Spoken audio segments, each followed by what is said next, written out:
Oh God, we need help. Look at our houses. Look at people's house. Eh? God, help us. We need help. Oh, we need help. Eh? Oh, me to mi kwela. Mi kwale shi traffic wa. Mi kwale shi chomi odezua. Awe ho ane nulo. Mizu homeless. Yesu. Vemienu pa mokpa. Aw.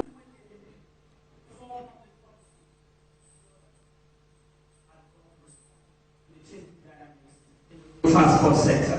And of course, as a result of this massive transformation, we have a DVLA that has been able to reduce vehicle registration. Those of us in Ghana know that it took some of you 2 days, 3 days, as much as a week to complete your vehicle registration. Right now, we are promising you to complete your vehicle registration in a matter of 1 hour. And that is because of the enormous injection of technology that we have. Those days, you will encounter someone like me who will come and take a look at your vehicle, kick the tire and say, I think your vehicle is not ready. You don't have that kind of system anymore. You subject your vehicle to computerized based tests, and thereafter a report, an independent report for that matter, is produced that determines whether or not your vehicle is safe to move on our roads. And then, of course, we had a type of 10 license plate being introduced, anti-counterfeiting features, tamper-proof, and of course UV, temperature resistance, etc. And when it comes to the driver licensing sector, many of you know and have encountered it. The research shows that all the processes only makes you get a driver's license in more than 6 months from the experiences we gathered. But from the integration, from the improvements in the transformation, 24 steps have been reduced to just 6. And that is what we are talking about transformation right here in Ghana. We have one of the best driver licensing systems in the world. We have, indeed, very soon, when you register your car, instead of getting the full volume of papers, you get a smart card representing all the documents that you have. And this card, what I call, is fully loaded. Those of us in Ghana want fully loaded means. And then, of course, the era of hyper simulation to determine your capability to drive, your competence to respond to the changing dynamics in the road environment. You know, no crack a cry, yeah, kicking, no, yeah, yampa, watch Mota girls guys training camp, and where I bind there, and yeah, being so almost 2 years while by her, and I yaba a police station in chance, I see it, you know, me say, you can't believe. I know who are the action. How much years of back on lock on 8 hours? 8 hours, yeah, local suffer. And they. Yeah, bumpire. No microphones, no instruments, voice. We are talking, praying together. I'm telling you. The woman made a mistake. You know, I had put up a little meeting together. All the people who are witnesses, including their own. And I said, listen to the conversation. See, I hear a meeting. The meeting is here. I'm saying, maybe I have a petition bar by the police people. They bought a petition bar. A bonumi did in disturbio empire bokakra. I didn't kufi udro kano krechre abai asa. I'm catching saying, release the young man, and also a chinchang. Yet you will be in your bill near mano. Money bill man fan go, and also a song pen. I'm doing job. I'm so right. A baby ambassador, you know. I said, Paul Mokrachi, Omugu, if you say, I will at you go if you say, Dao Kakra.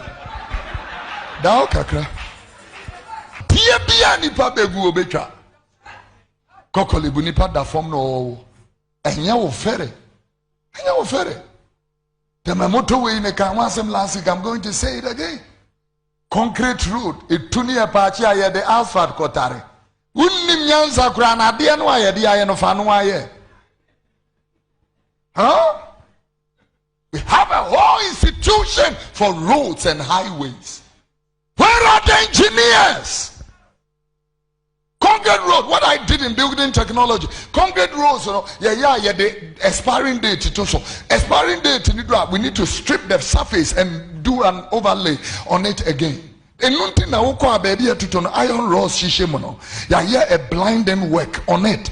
By engineering, we strip the surface and put one there. Ghana angwani ye rosa, to asphalt no mako to abroche to asphalt ye ko recycle ye ko noa and make it part of the road, you know, and put an top lay on it. Shed ye umoto we. Amo toge e skama a dine atama ge. A conwo jine nim no usuni keys ke kan kwasi asem chirem penifo because you know aye skefunu and wood. And then I heard this. Oh, Betty. Oh, dear. Oh, Betty. No, Ubeti. I'm telling you. Then Nipa no abano asano abetina Roman Presby Anglican Methodist Apostolic Alabaster. Never honorable, honorable. Honorable. You don't do the honorable thing, you are called honorable. We are very interested. And we are very interested. Me look at the young man say fine go say or drive a corner so BBP bra. You know be theatre and all that. I did on me come here said in Nipanda we are so trained. Aso for the Abania Bijina home, I don't for moon, so mon come and Tony Yamia tons our friend. Oh, Mary. Yamia tons our friends. Oh, Mary. Oh, my Metias in Yamia tons our friend. We are very interested. Hallelujah. Name him say, a baby or her, Ninko Hobita, Time Hameho. VVIP lodge minim seven for hot men hame diplomatic passport minim se minya bi hame enye masem minim se you know police escort motorcade fine go say emma bi konsem wa me kanum emma minya bi emma minje me hame me nyene ho emfa me ho nya masem. You need to cram me here, Mutuke, me abocam, abecam boy, me the motorcade. Me come cratch of fat. And Lumum, dear, maybe we are free, or may you now drain such a one drain. I said, and very free. How can anybody tell this present government or their opposition that God is with them? Who has the boldness to stop that nonsense? God is with them. Don't you know when God is with somebody? Those people, they don't go through madness. I'm telling you. I'm telling you. Tell Jubilee House the Lord is against you. Tell Jubilee House judgment is on your head.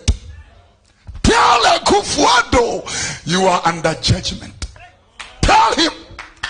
I told you the mind of God. Let me tell you, this Occupy Jubilee House demo, don't take it lightly. You better take it serious. That is another emergency. You see those people out there, don't take them for joke. Something is bubbling in our hearts. And that's something, if you don't take care, will explode. I'm telling you. What they are doing there is more dangerous than a coup. They are telling you they don't like the style of leadership. They can stand in the rain, they don't care, they can leave their jobs, and don't joke with that too. There are mutinies all over. The Bible said kingdom will rise against kingdom and nation shall rise against nation. Yeah, that is that. You are seeing Matthew chapter 24 and you are seeing from verse number 5 and 6. is what you are saying. Jensen Gumi. Jensen Gumi. What's up for you? Ubetio. Me last week na me ni ha. Say MPP let away. Control let away ba ha. So when who let away? What kind? Last week Bulldog kind live. Who can let away? Yes. Okay. Very useless letter. I agree with you. Control let away the ba ha. Reform United Showbiz program. Nipa na control let away na. And you know natural here. Obi natural or signing him say one kind. Nipa na nidi sha se menim no. Onim nyansa. Whoever wrote this, I'm saying it be a pressure. I don't say no more here or hand it be a pressure. I will just give him the benefit because meaning nipa na natural. Nipa na yatro ni din wa ha as your friend is saying William Yeboah. Meaning no. Onye natural let away. Obi am the phone. Mo MPP Google. Article 162 1992 Constitution Google 1624 kan ade a draw so we Google now kan sa ade na be so create ankasa no kan na ho so be kan man 1624 162 we dey call 162 na kan 4 no say then e draw or say yen reforming United Showbiz program and this is coming from a political party we are sana wo hu ye 1624 162 editors, publishers of newspapers and other institutions of mass media shall not be subject to control or interference by governments, nor shall they be penalized or harassed for their editorial opinion and views or the content of their publications. Fine, no problem. Me kasa me see yen. Na I say what can I say? Meba. This for now kind no. Mpache wo, e be all kind speed. Person wo kana Ghana 40 as na wo hwe say nipa na kind let away no. Or troll say they do. This is a political party telling us to reform this program that we do. And this is what the Constitution of Ghana is saying. Read it for. Sign can be editors and publishers of newspapers and other institutions of the mass media shall not be subject to control or interference by governments, nor shall they be penalized or harassed for their editorial opinions and views or the content of their publications. Yen aban emrana ema MPP ye party to me operate wo kroma. Emrana ema Nana Akufo-Addo to me president of Ghana no. Sambrand ya true almost idea ye wo hey. No political party can interfere in what we are doing here. I'm saying you're buying the tray. Obi political party. I'm talking about this political party as MPP. So now I'm coming. Now this letter that they have written is stating that yema MPP for kwan mo mba show so mbe kan on adwen. As ye nim say show ya yetisu wo hey. Mr. Logic, a strong MPP man. Every day he's speaking for MPP. But you know the reason why Omo complain say MPP for Maha because Mr. Logic speaks for Kennedy Japan. So Kennedy Japan is not seen as what the party is looking at doing. And when you continue doing stuff like this is what will make people say that the whole party is set up into a certain direction at this point. And these people are the people who are making the job of the government very, very difficult. As for me, apart from my personal interest, which of course I will state clearly any day, anywhere, I will never speak like ABSA Yebaha say, me sha tadi free about some in favor of Nana Akufo-Addo, and I will not do it. I will never do it. I will do it. Yeah, that is you. I will never do that one because Akufo-Addo will not be there for me, and I will not be there for it. But maybe I say I'm say bibi and okra American. Yeah, campaign I eba ben mu no. Akufo-Addo wa ni krom kwan yin, me krom ufi awon bo konso ayema kwan from Winneba to Agunaso do kwan ne ye. Nti krom fo hu sama betena ha. Some be defend aba ma dwuma say bia metiri ma dwuma kame. Nti no like me betena ha.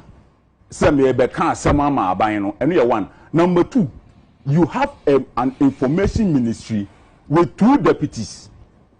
This government has an information ministry with 2 deputies. If you have an information ministry with 2 deputies, and you cannot sell what your projects and your programs, and you want United Showbiz as a platform for you, you have and the funny part is that the Ministry of Information has a government spokesperson at the Ministry of Information. You still want to make Kanwasema Ghana for 7 years. Apart from that, Obi or Pebiano, Onkofa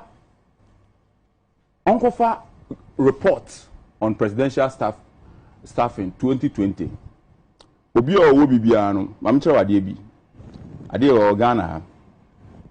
But okay. Menche, Oko, your friend is saying, Oko, your friend is saying, chapter 14 of report we ade ayatro woni me kan 14 ka kra bi me bubo positions bi achiro na mako 15 14 no ye wo ade kura wo hefa okay, national report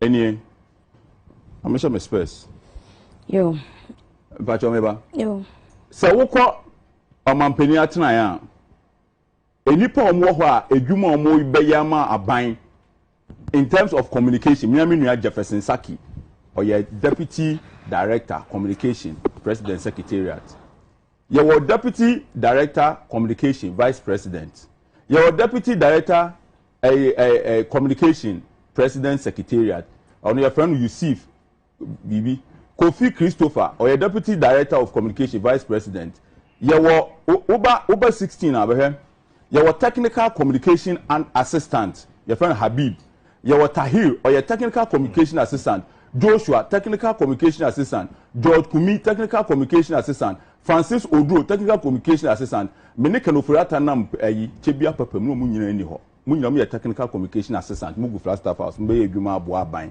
machira aban ne ekọ ubia betena ha se wakotro letter we e di abaha say United Showbiz any baby a wo betumi atro na letter we e metan because we no adekudinti a yen yatena fie ha and you receive some calls be say ye begu UTV United Showbiz hey UTV omom hwe 90% MPP for na no baby adeti ye yade na ye wa no wonam krom no mu hye so mo yade pa makola forma o kan hye form is the gone executive despite Mr. Sapon omo na fofo nyina no bebre na ye MPP for om hye om san boy abaso because om nsade a ye no ye papa sa letter we MPP for mu ade we a time then we will attack you more and obi mamu ntro biem letter fun so letter fun mo bi antro so letter bio you cannot nobody in this country can decide what we do on this show,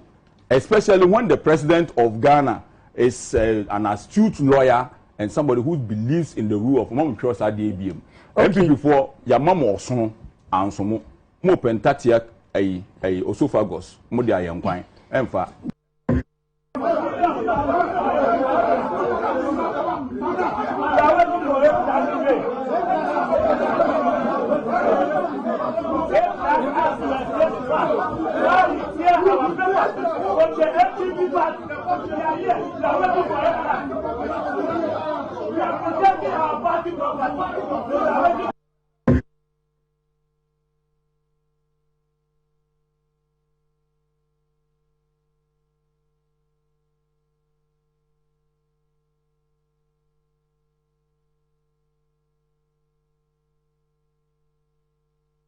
he was able to sit here and tear our document. That is our property. We need him to render an unqualified apology. Again, the same person has insulted our general secretary, he has insulted our vice president, he has insulted our president. And there's nobody here to defend them. We are the youth of this country, not only the political party that we belong to, but we are the youth of this country. And we feel that it is unfair on our part. That is why we have come here and want to be part of the program. With all due respect, we respect you so much. Well, the program has turned into a political show. So if you want us to move outside before they start the program and you can assure us that we will come inside, fine. However, that notwithstanding, we expect that at least, even if you allow maybe about 3 or 4 of us to be here and then the rest of the team or the invited guests can also join. We'll be glad to do so. It's peaceful debate. That's very peaceful. We are not here to fight. One more. A moment. Thank you, sir. Let them be kind. What about a family despite media management? And we kind. They are tossing you. Let them buy a better mountain soon.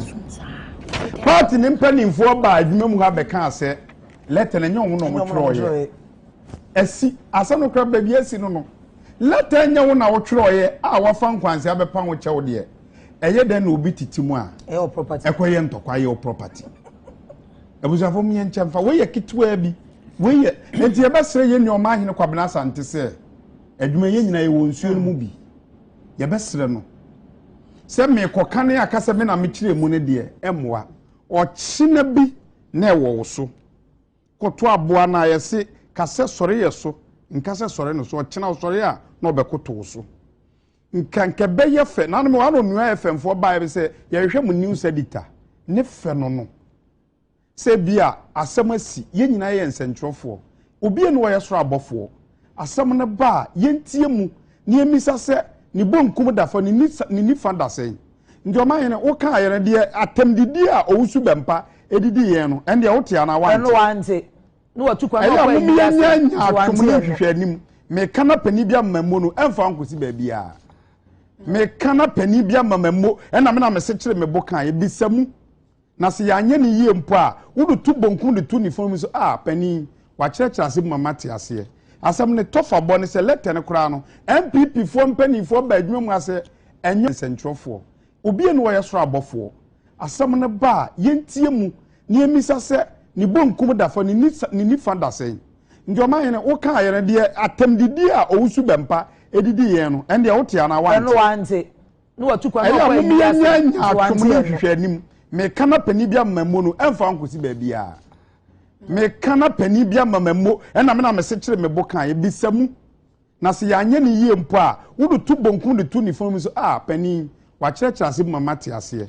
asam ne tofa bɔ ne se lete ne kora no MPP fo mpani fo ba adwuma mu ase enye omu ena omo san ye nipa osan ye ne kora na enye ono na wo so osan nti se nka ne papa mu a ade enye wo de obi titimu a nki yen ko ntokwa ena sabi yen nyina yen hwɛ se so wusu bempa ne NDC fo wa asema enye UTV fo no no mbeko NDC amanyu ko no mo office wo se wutumi ko tina TV station o ka se edit program na tem se useless umi enhwe ni yo na se tumi yo botan a nka Flagstaff House nka nipa wo ne se Jubilee House nka nyom no mo ho yi ye nua ha si ogiri ye besrew kwame se fa kan o message da bia na ya kan o message da bia na so tumi ko ka se mo ne ya kana ye dia wo ba apply force dia ye ka kire ne no wate ase se tumi enye botan esesa ti se na wanya tumi obi bia wakodu no wo man ne mpompon so wo ti Jubilee House eyo mana banwa kese di se wumpo na akasa se de ne mrante wo na asoma wo mo mumi yenhwe ne yenhwe oman no ne yenkyekiri ne yie ne du ba bia mra se nka mra se de mra ne ade asitie no se ye nyina dade a enka ye nimra so because edu ba bia na mra ne tia wo enti mu amasom na mo kan ma hene ye srew wo ye nsanchuroni se wo kokane ya ma modi a kan yie letter no mo se anyom no mo twroye plus obi amabo na ba so se watitimu ana wantitim na mum MPP for na nkasa mpanifo edo mo asisi nkurankura ne se letter no anyom no mo twroye na sebe se wo ka de owusu bempa so kafa UTV ho no sebe John so nipa na ba UTV so nipa netia ti se wo so wo ka no waka ne yie wadi bi atem ono wadi di program na atem se useless eno de o program na wotena so wan hu se o so kasa fa ho nya atwom mu yenyai ni yetiti oman ne de akoba bi America fo a ya de ye nhweso de yi omu firi baabi na bedu baabi wo kwa anye kona democracy they say is expensive ti eno bi wo enkoye wo de ne mu yemfa wutumi so ti ye besre se yemfa enuoma ye nhihye mfa nchiri mana eba no ensanchwe bi bi adaache obabi beye bi ye befa wo tape de akere obasa wo papa e ba ye de o kan ye betu she omi so papa se ye wo papa se ye nti daachi na bia obusu no oba bi unu ekuma bi ne ye de ye no e na o my Ghana man se kire ye bo MPP mpanifo ene stakeholders nka che wusu bempa se tumi ye ni nkaso ye nka ye busu asem nkasa utumi fa fonu afro bi waso o me record sebi ye bi nya won kwa wa ha obi nya won kwa ha na ukodi atem wi a na no asem sie na wo frese ye producers ne fro na yi won ho ano hey owura nya botro eja to ha nka hin obe ni wan na zo bi wu ya nka dan na ebi ya tie asem ba kwa won so se na ebi bisa se ye de no mbowura ha hwe mo a mo hwe UTV mo ntie na mo ntie ni yi say UTV security any producers ni ade nya abotranka de ebesi no ka my Ghana ntie asempa emrante na ba ye no say bia nka abotoye mama na o ma studio ha nhwehwe ni ade wa ha o enye ba bi keke say bia abanbo ni ha nanso de omode baaye no sabotani ade amam ni kasa ni ade amam a enke ye nti de ye ti komrante ro mo ba na se kan hye bi achi blantine e hye bi machi omo ba na wudie so ti mo yenka ne yemfa ntoto baabi ada na enkoyie na me de mesrɛ mo se ye nyina nya atwoma fe nkusi hwe. They have been paid at the UTV program Uswana showbiz program no mo useless program. MPP we are sitting down there. Can this no power and I can MPP a program be sa o team so come on no omo ba wura ho can this for they won't give you a dog chance now and kophobia omo need life bia they sit there and attack the government as if say there's no tomorrow. John Mahama is an alternative. John Mahama is an alternative for the people of Ghana and you come in Ghana need the spirit of Ghana. Ako picketing on the office of the former president. Na matete say DC for fiande boys be and then I want church letters say see wa there will be showdown. All number who say showdown be Ghana. Na men kasa keke because if ya oti kroma so ni the betumi aye let my vote count alliance ye na ni edi animu. Yeah, na ni edi ani ka say showdown. You bet you show na no mko ya demonstration. They have threatened me. Almost statement wrong kind biana. They have threatened me. Say me ba me for funda camera. My ready and I will show them showdown. So almost a member with boss. Yeah, they are law-abiding citizens. We are going to picket at the office of the former president. We are going there to picket. No be so a bema pa or boss. In between their legs, I'm daring them. Serbia, me use platform media send the signal to them. NDC for sorry and ne almost say MPP Kufuado aban yenye and ne almost sorry and no pa akobo dumpim e wo jubilee house say omo kotu aban because and ne ye koso no e ye omo tan to the extent say ne John Mahama de obey Oklahoma Ghana for refugee. Esa say ya crofo subanya omudidi aban eno na akofo wi aba na nka sebi e dia na si cheche jamasi tumpana ne ekojo bo NDC amanyo ku anya no kasa okuma to the extent say ene mema ni kroma whether we like it or not muntenyo we cannot allow NDC to come to power. What is the difference between the ordinary thief and a political thief? Number one, the ordinary thief steals your money, your bag, your watch, and your jewelry, isn't it? But the political thief steals your future, your career, your education, your health, and your business. Number two, the hilarious part is that the ordinary thief will choose whom to rob. But you are the one who choose the political thief to rob you. Because we choose them. We vote them. We blindly say we are not blind. Who is deceiving who? The ridiculous part of the whole issue is that we will fight to defend and protect our belongings from the ordinary thief. Is it not? But we fight each other to defend and protect the political thief. Is that not what we do? Thugs will be fighting themselves to protect those that are stealing our career, stealing our joy, stealing our health, stealing our success. What a shame. If you reach a certain stage in life, and there is nobody who can look you in the eye and tell you the truth. You are doomed. And that is where our country has gotten to. We need to rescue this country. Wallahi. And I feel very terrible as a Ghanaian at this time. This country is in serious trouble, ladies and gentlemen. We are in serious trouble. We need to rescue this country, ladies and gentlemen.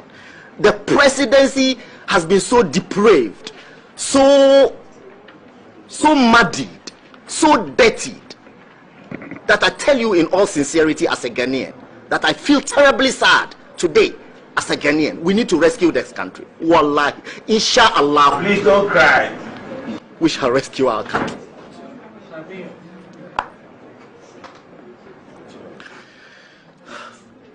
Government is broke, government is broke. But people are spending billions to go inside the government that is broke. Have you ever seen a minister who resigned because government is broke before? Government has no money. Have you ever seen a governor who said, ladies and gentlemen, when I was elected, I thought the government had money. Now I discover government has no money, I resign. Have you ever seen it? Government has no money, but they are bringing money out at election time. Where is that money coming from? So they are lying. What is happening is that there are two types of wicked people in government. Type 1, they eat current money. Any money they find in government, they will eat it. They are wicked about that one. There is type 2. Type 2, they eat current money and future money. They will say, my term will end next year. When I leave, how will I eat money? Let me borrow money now and borrow money of the future and eat it now.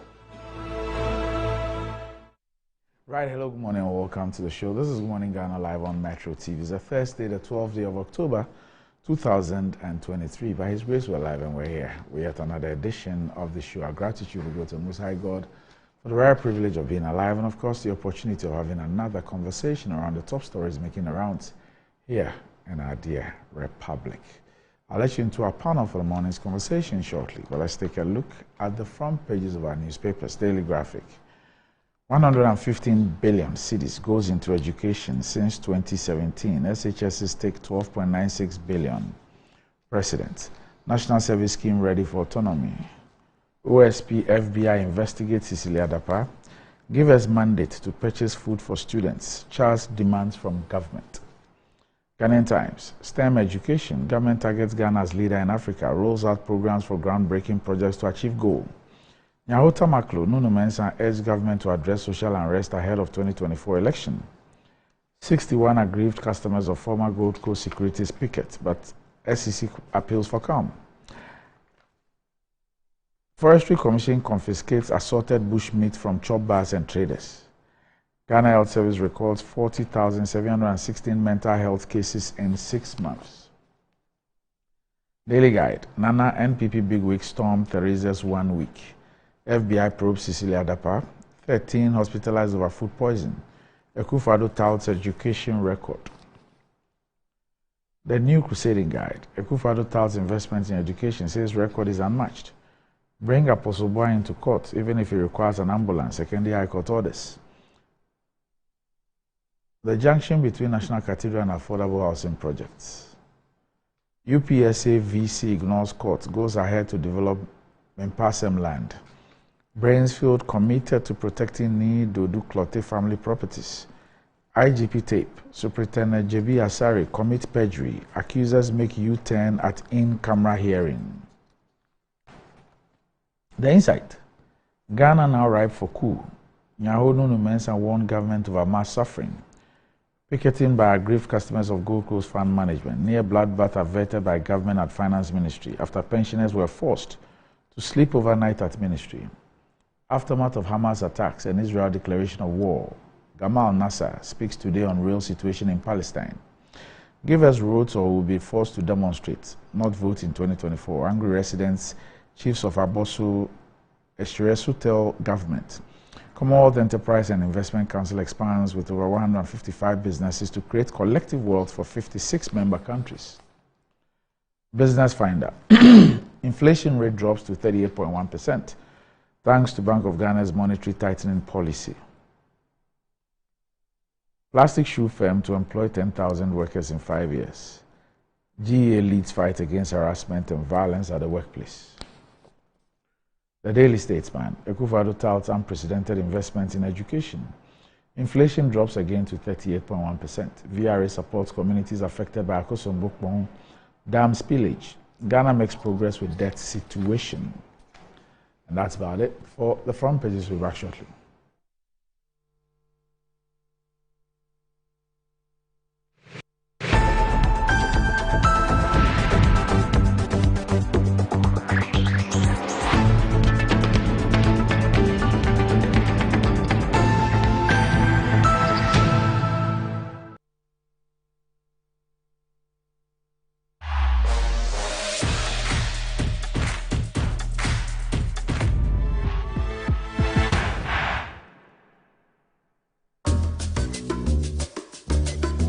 Pascal is showing his boss the efficient new technology they've installed.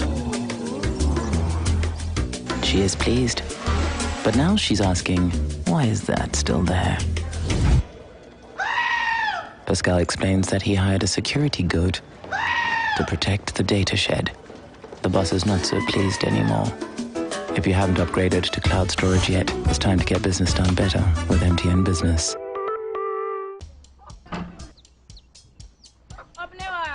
Mommy!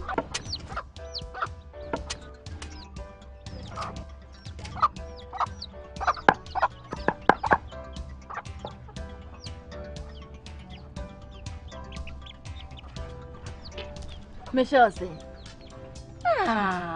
fe.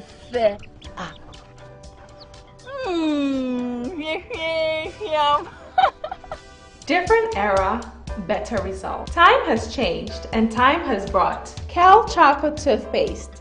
Healthy gums, anti-cavity, fresher breath, and it whitens teeth.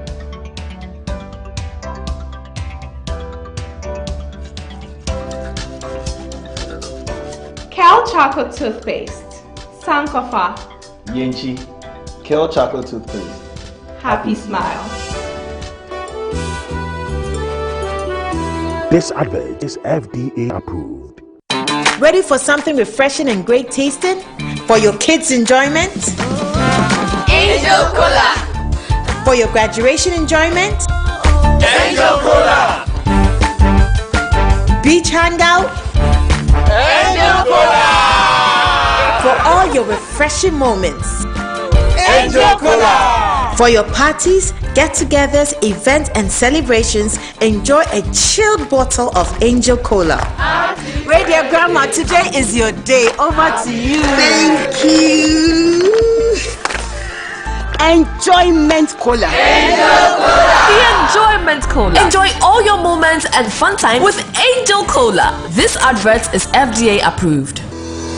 Enjoy the fruits of your labor, they say, but as humans, aging and physical infirmity stands our way of enjoying our mansions and homes. It often becomes challenging, if not impossible, to use our stairways day in, day out. With portable American pneumatic vacuum elevators, PVs, you are assured of unlimited enjoyment of your mansions and homes. It's a self-supported elevator for vertical movement of humans and goods at homes and offices. The original comes in 3 custom-made models with wheelchair accessibility. Call it luxury, but it's a necessary imperative for vertical mobility. Do not let aging or infirmity limit you. Get one for your easy vertical mobility at home. It's affordable and can be installed in just 3 days without modification to your existing building. It's however easier to incorporate it at the construction stage. We also have traditional Fuji elevators and escalators for your high-rise buildings and malls. Visit Lifts and Elevators Company Limited at Sakumono for your elevators nationwide. For free consultation to call or WhatsApp us on 0200-535-515. Lifts and Elevators, the elevator people.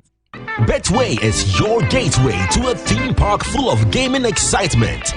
A whirlpool of wonder where your favorite games come to life.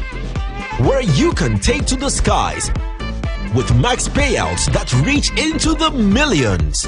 All in the palm of your hand. Visit betway.com.gh. Terms and conditions apply. Betway is regulated by the Gaming Commission of Ghana. No under 18. Bet responsibly. Betway. Bet your way. Inside Black Star Press Limited.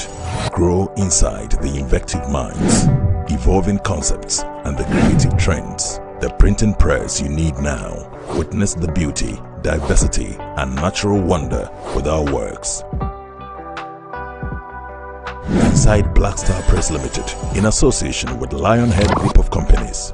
Call us now on 0200-880-000 for all your print works. Black Star Press Limited, a worldwide reputation for quality printing.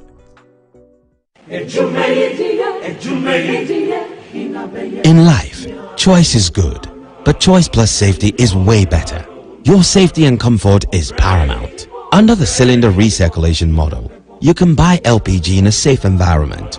All cylinders are inspected and maintained to the best safety standards, so your safety is assured. Just take your empty cylinder to the nearest exchange point and swap it for a filled cylinder. Different cylinder sizes will be available to meet your pocket size. Imagine cooking in a smoke-free environment. This will improve the health and well-being of you and your family. Choose LPG in a safer model of distribution. Cylinder recirculation model. Securing your safety. Creating more jobs.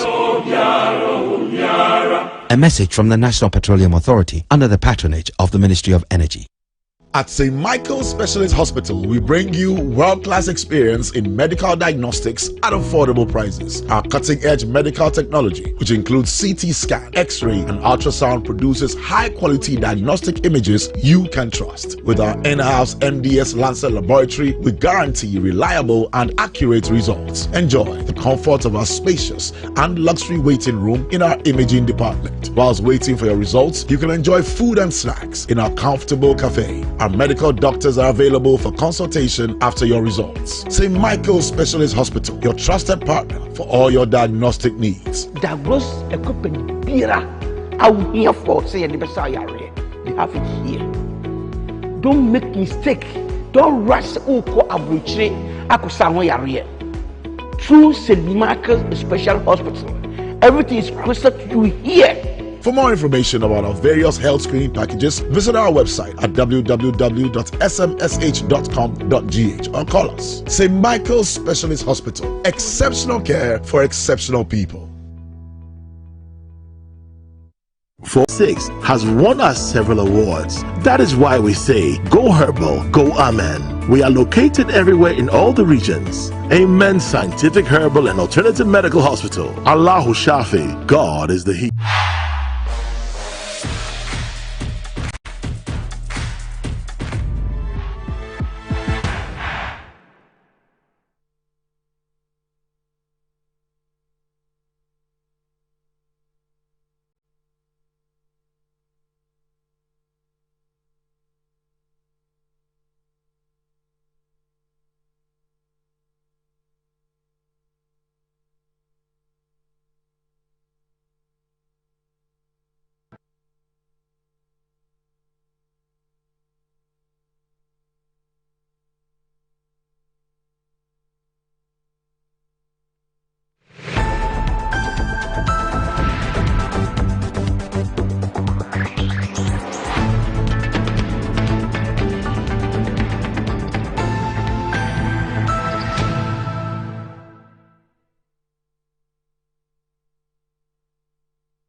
Right, welcome back to the show. If you just joined us, this is Good Morning Ghana live on Metro TV.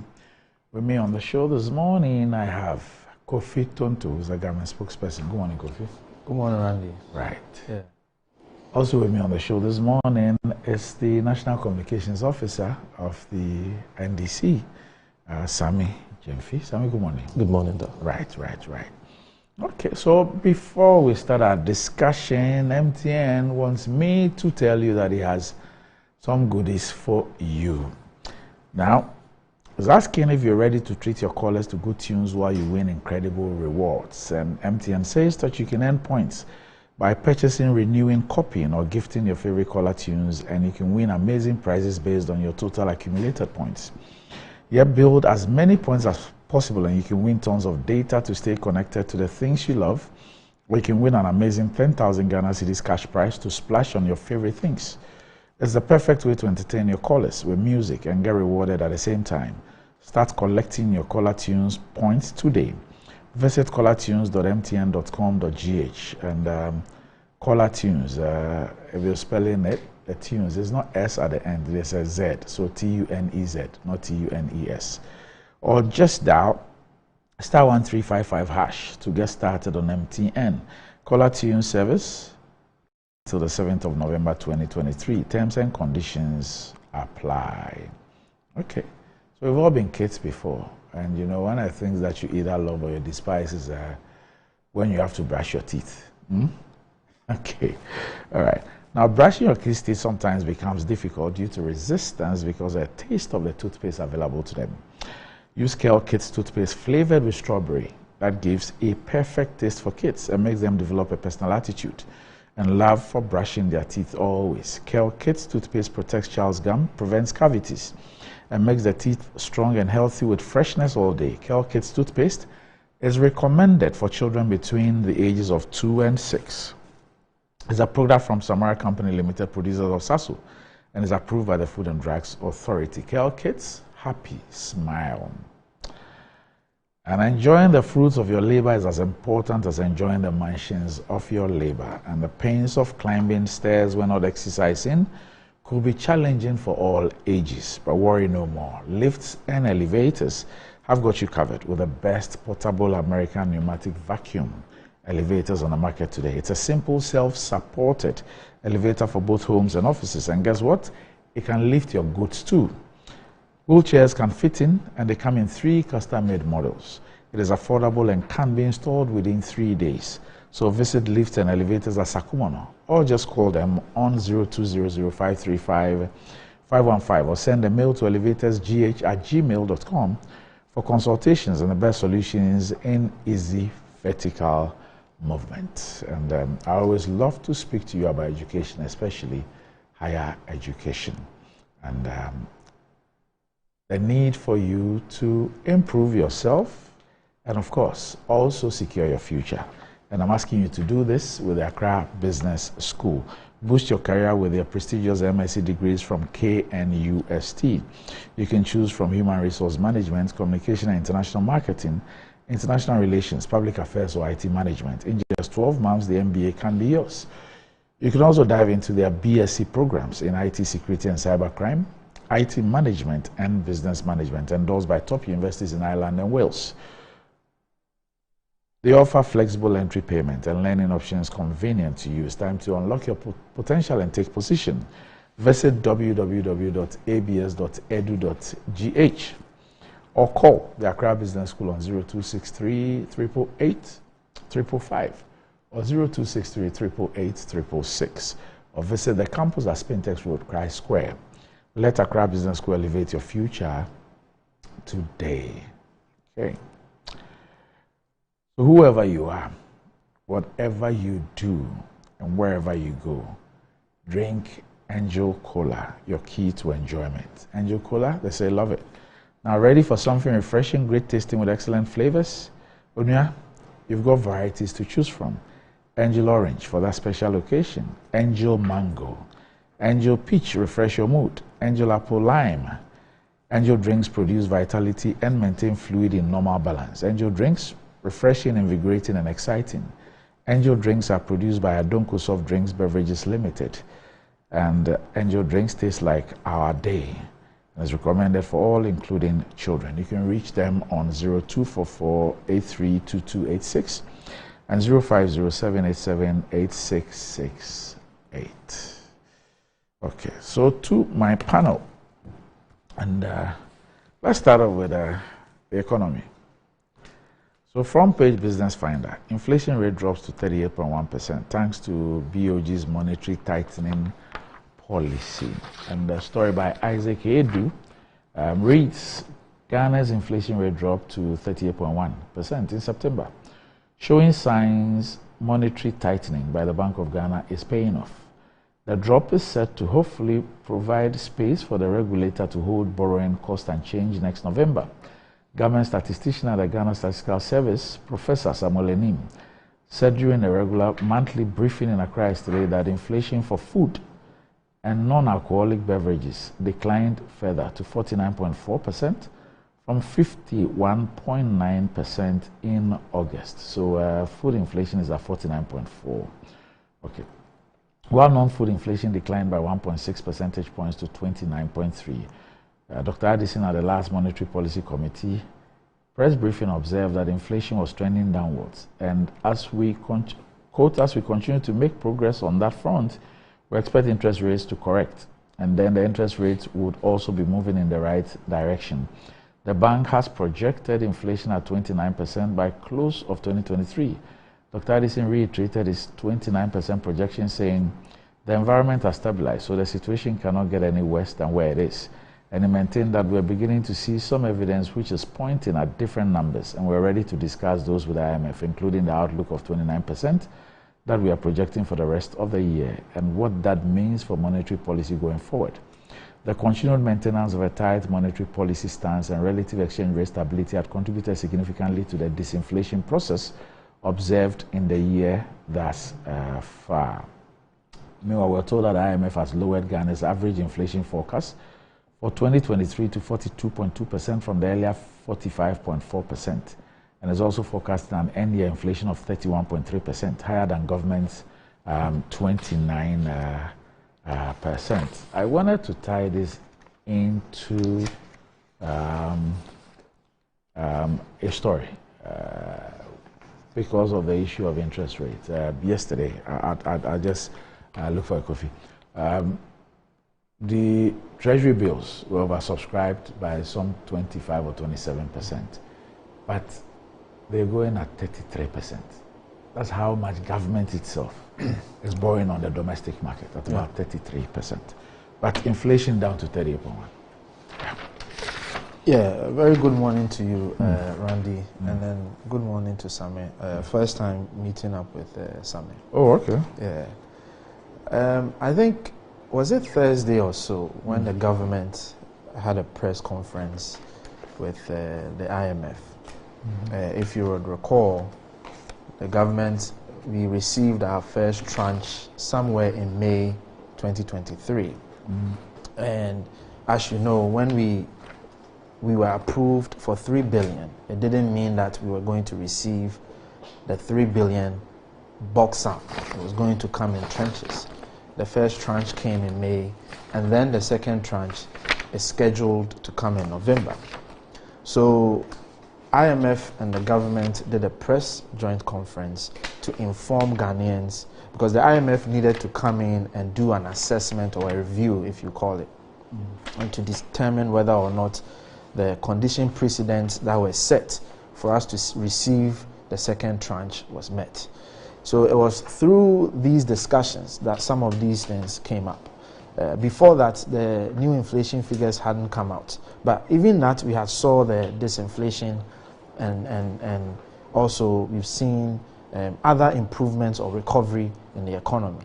So the IMF alluded to that they've seen some recovery in our economy, and that they are more excited for what we have been able to achieve versus what they even anticipated.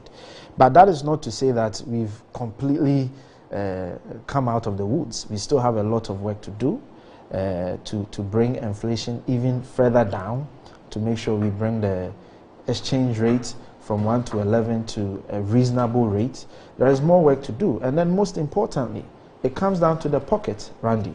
Once you see the recovery, it must begin to reflect in the pockets of the people. And as we've seen, it's marginal, because if inflation is reducing from 40% to 38%, that's about 2% drop. It's marginal. We want to see more. So I think we are on the recovery process. I don't think we've completely come out of the woods. There's more work to be done, and we have to do whatever it is we have to do necessary to push things forward. All right. Yeah. So towards the end of last year was quite crazy. Yeah. Now, actually, a year from now. Yes. Because the extreme depreciation happened in the first week of October last year. Yeah. So a lot of people, rightly so, attributed the hike in inflation also to the supply of money by the central bank into the system. Okay. And so for some of these watchers, the fact that the IMF intervened, and of course that practice by the central bank is no longer the case. I mean, it obviously is then reflecting easing the inflation. Yes. Okay. However, government's role. So I'm just trying to draw some two pictures. So one, the issue of printing of money at the Bank of Ghana level with the IMF program is eased. And then you're seeing a reflection. Okay. As So far as you are attributing the liquidity support from Bank of Ghana Yes. to the high inflation. Yes. Okay. Yes. That's what you are. Yes. Okay. Yes. Sure. Now, I'm now juxtaposing that against the fact that government is borrowing heavily on the domestic market. The treasury bills. Yes. And so you would see that although it is expected that there always ought to be a correlation between the dip or the drop Yeah, to quantitative days. easing, Yes. You would rather see that the interest rates are shooting up. And this is the latest. Okay. That now interest rates have hit 33.01%, Okay. which is how much government is willing to pay on the you know, domestic yes, market. on the Yeah, domestic yeah. market. And it says that this is coming despite the government recording a 24.5% oversubscription of treasury bill sales at a lower target. And so according to the auction result from the Bank of Ghana, all the rates across the yield curve increased, while the 364 day, that should be the annual one, the yearly one, reached 33.01 from 32.85 the preceding week. The 182 inched up to 31.21 as against 30.67 previously. And the 91 day went up 0.69% to 29.19. And analysts and market watchers are worried about the increasing domestic debt. Okay. Before I get to that, Yes. I would like to comment on the issue of money supply Yeah. and then the inflation rate. Yeah. See, Randy, if you look at the data, 2017, we didn't take any support from the central bank. 2018, we didn't take any support. 2019, we didn't take any support. It was 2020 that we took our first support of 10 billion. So let's put that there. And then 2021, we didn't take any support. And then 2022, we took support from BOG also. The most substantial amount that we took from BOG. Now, the whole issue about Bank of Ghana printing money or providing support and leading to inflation, by theory, supply more money in the system definitely drive up inflation. But I beg to differ in this instance. We can disaggregate and see the percentage of contribution. But if you recall, our inflation really occurred third quarter last year, when we saw the sharp depreciation of the cedi from about 10 cedis to, I think, 14.5 cedis in about 5 days. Immediately after that, price of goods and services started shooting up astronomically. Yes. So you will I personally, per the data, per what transpired, clearly, it was because of the sharp depreciation of the cedi that people started increasing goods and services. If you recall, that week and subsequent weeks, market women and other traders came out and said we have to increase prices because if in the future we go to purchase the goods and services, we need enough cedi to buy the dollars, etc. That for me is what drove up the inflation that we saw. That is not to say that the supply of money didn't contribute, but I think we have to disaggregate and find out what percentage of it contributed to inflation. Because I was going to ask you, how come we are not attributing the drop in inflation now to the stability of the currency, but rather to monetary tightening policy of the central bank? Fair enough. But let me finish. No, I'm just saying, because that is what this drop has been attributed to. Okay. Yes. No, that's what I'm saying. That you see, I didn't completely discount it. Right. I'm saying that what is the percentage of contribution? Right. Right. Because if we say that everything is attributable to the support from BOG, then we need to go back to 2020 When BOG supplied 10 billion, did we see inflation? We need to go back to 2020 and look at the inflation figures. Yes. And see if that supply of money, 10 billion, contributed to inflation. Maybe it was not too significant. 10 billion? No, I'm saying as compared to 2020. To what happened Yes. in 2022. Yeah. Yeah, So so that-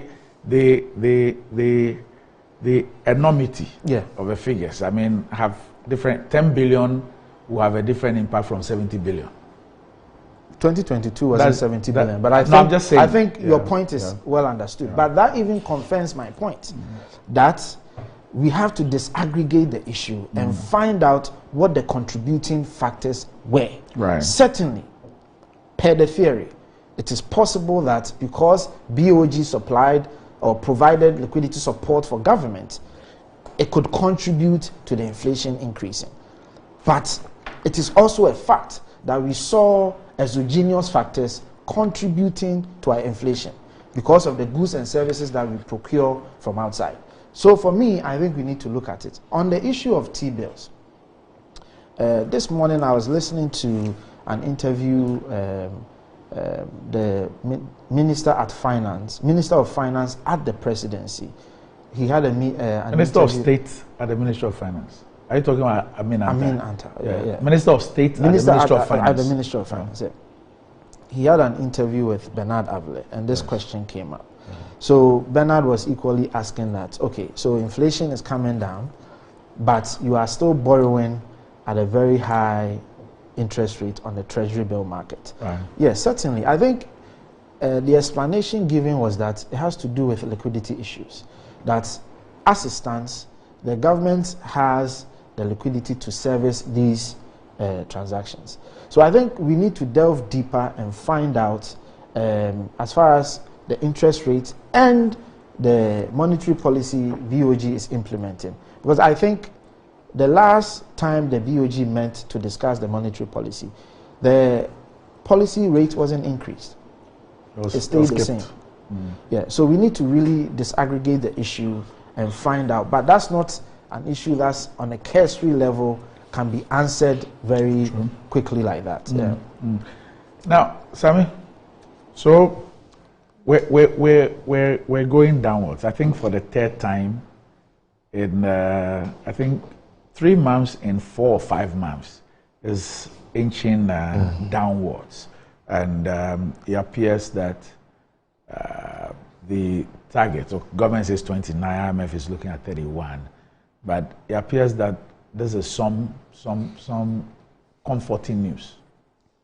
I'm not sure whether this is comforting news. It's a good sign. Yes. It's not comforting yet because... Now, if the trend continues. But the word there is if. Yes. So that's conditional. In times past, we've seen the trend of inflation go down and come up again. Even this year. Even this year. So 3 months may not be enough for us to come to the conclusion that this downward trend of inflation is sustainable. But against hope, we ought to believe in hope that it will continue and that Ghanaians can have some relief. Because frankly speaking... Can you look, let me just let you pause a bit. Can you look at two factors that perhaps should give us an indication that the easing is possible? Two. Okay. One is the fact that the monthly ritual or quarterly ritual of debt servicing, especially external, by virtue of the IMF program, has eased considerably. And so that pressure is not there. The pressure which then affects the stability of the currency is not there. And then two, that by virtue of the IMF program, the issue of the central bank also printing monies for government is also being tamed largely, which is also a contributory factor. Now, with these two things being held in check by the IMF program, we should be hopeful that the trend will continue. Yeah, we can. We should, and we can only be hopeful. That's what I can say. But my point is, we shouldn't have gotten here in the first place. You understand? That's right. It's very sad that after all the talk by the NPP in the opposition about how Ghanaians were suffering because of high inflation under President Mahama, and this was the time that inflation rose to 18% and came down to 15.2% by the end of 2016.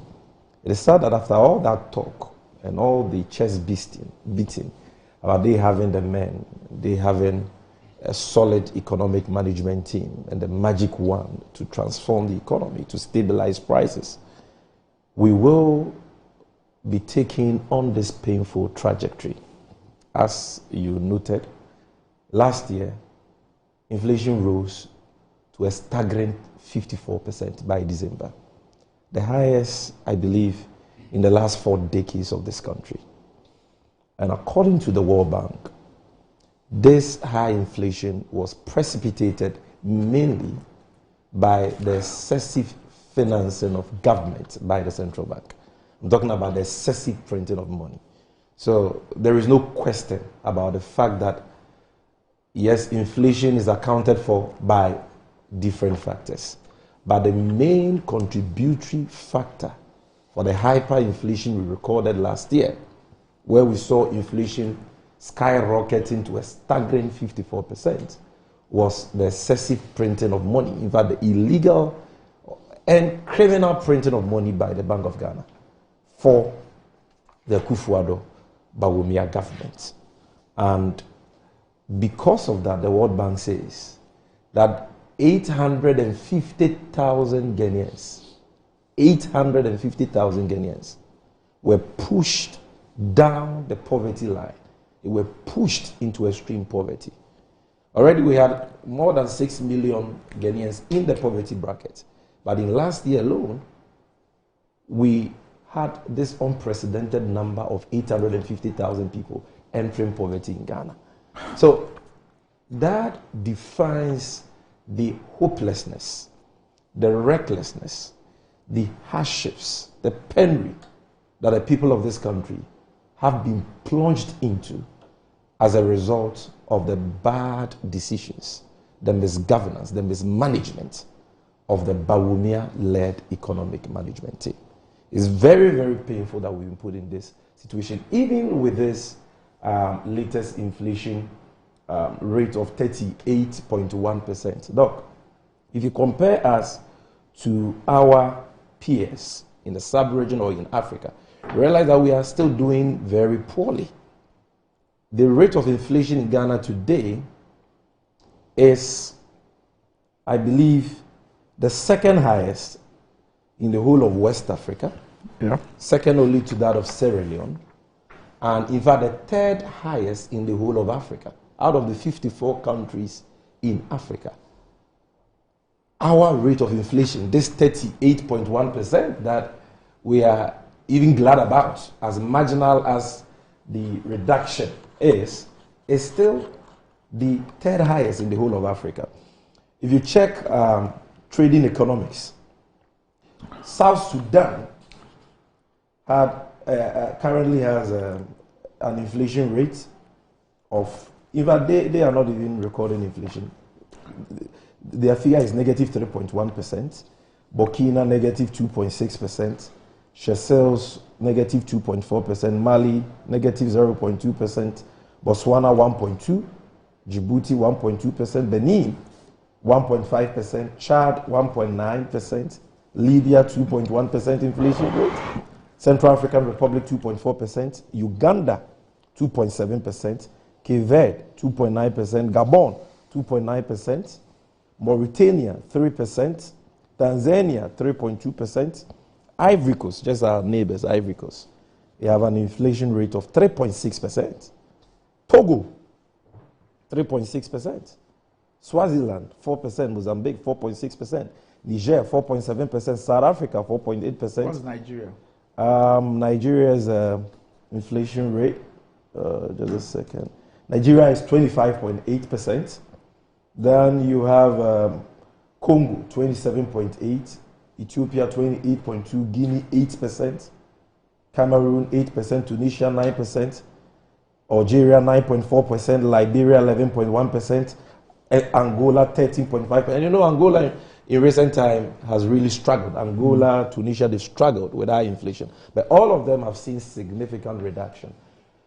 Our rate of reduction has been very marginal, very infinitesimal, very insignificant. But we can only hope against hope that this government will not trick the IMF. Currently, the IMF has appointed a headmaster with a whip in the hand for the Bank of Ghana to ensure that they do not print any money to finance the reckless and wasteful lifestyle of the Akufo-Addo Bawumia government. If that continues, we are able to put fetters on the unbridled pension of our central bank to always print money to finance government, we are likely to see this trend, sustained. But if we lose guard and we allow them to pump extra money into the system, inflation is going to spiral again. We should also pray that our efforts at securing the necessary assurances from our external creditors relative to our debt restructuring program will be successful. As you may be aware, the IMF has indicated that until we secure those assurances and actually get them to restructure. I think now we've gone beyond assurances. The assurances was for the initial but now they're asking for the real thing. They have to sign onto a debt exchange program. Now it's a memorandum of understanding. Of course, but what is that about? Get the memorandum of understanding. Means you're going a step further in getting their cooperation. That's virtually an agreement, yes. As far as to have an agreement with debt restructuring but is concerned. Not on the details of what the agreement is going to be. A memorandum of understanding that we are going to sit down with Ghana to discuss what the details should be. How different would that be from the assurances for the first one? No, I think the assurances didn't come with an official agreement. Now they are signing a memorandum of understanding that we are going to sit down with Ghana and agree on X, Y, and Z. Whichever way you look at it, we want some form of agreement. Of course, at with some our point, creditors, people we owe, yeah, that they should agree for us to enter negotiations to defer the payments of the monies we owe them. That is how low this country has sunk. Now today, the economy we bequeath to you, which was a credit-worthy economy, rated B- by all the sovereign credit rating agencies, today is rated junk and bankrupt. That nobody want to lend to us. We defaulted on our debt obligations for the first time since the 1970s. We've lost access to the capital market. We've become the butt of jokes, subject of ridicule, in a committee of nations. That's not true. That is where we are, and it is very sad. So, Doc, let's pray and hope that the policeman that the IMF has employed to check our central bank does his work well and ensure that we do not see the Bank of Ghana engaging in any illegal and reckless printing of money for this government. And let us pray and hope that government will be successful in its effort to achieve some understanding with our external creditors on the repayment. So let's just clear this. But look, I'm coming on. Yes.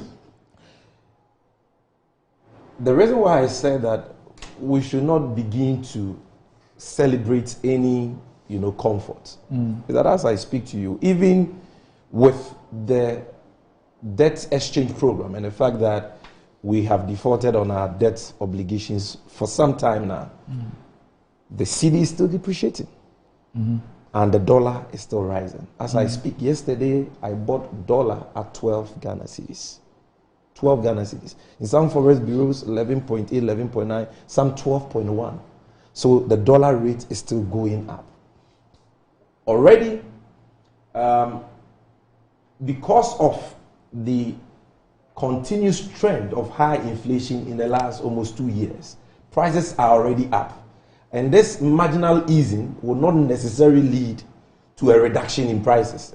This marginal easing in the rate of inflation means that the prices on the market will be going up, but This time at a slower rate. That's what it means. And so what can the government do to ease the burden, to ameliorate the plight of suffering Ghanaians? This definitely cannot be the answer. Because as I speak to you, you need almost 100 Ghana cedis to buy a bag of cement. This insignificant reduction in the rate of inflation will not reduce the price of cement. We need to get that clear. You need almost 1,000 Ghana cedis to buy a bag of maize, whereas you needed only 170 Ghana cedis to buy that same bag of maize in 2016 under President Mahama. With regards to cement, it was 27 Ghana cedis per 50 kg bag in 2016. Now you need almost 100 Ghana cedis. That is not going to come down. The price of a ball of kenke has increased from 1 Ghana cedis to 5 Ghana cedis. This marginal reduction in inflation will not bring it down. You understand? The price of rice, which today is a staple in Ghana, if you take Gino rice, it was 25 Ghana cedis per 5 kg in 2016. Today is 177 Ghana cedis. Lily, 18 Ghana cedis in 2016. Now 152 Ghana cedis. I'm talking about the 5 kg. Cindy rice. 18 cedis to 152. 152. Are you sure? Cindy rice, yes. You can go and check. 10 Ghana cedis per 5 kg. You see, you're shocked. When was the last time you went to the market? I went to the market yesterday. Ask your wife. I went to the market yesterday. No. So I'm actually very surprised at the 18 cedis to 152. I'll check. 18, 152. Lily 5 kg. Exactly. I'll check. Cindy, 10 I'm sure somebody will send it to me. So we are not going to because see. I'm surprised how Lily was. We are not going to see any reduction in these prices, these high prices, which have imposed sufferings, hardships on our people, unless governments begin to do certain things. And what are those things? The nuisance taxes that Ghanaians are paying currently must be scrapped. Doc, there is no justification for Ghanaians to continue to pay a 1% COVID levy when the pandemic has long ended, when we have had more than we needed to manage the pandemic and even to plug the revenue shortfalls we recorded. There is no country in the world today is levying its people a COVID-19 levy. That tax simply doesn't make sense. It is a mark of wicked leadership, and it is about time it was scrapped. If you scrap the COVID levy, if you scrap the needless baller tax, what they call sanitation levy, if you scrap the needless... How much is the sanitation levy? I believe 10 or 20 pesos per liter. Per liter, yes, on fuel. That's a lot. If you scrap that, you scrap the e-levy and these taxes, you will give Ghanaians some significant reprieve that can bring about the comfort we are yearning for.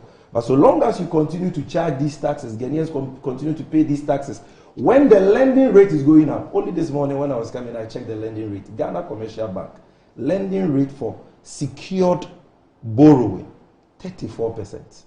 Unsecured, 38.5%. Tell me, which business in this country can survive? The government itself is borrowing at 33. Can you imagine? 33%.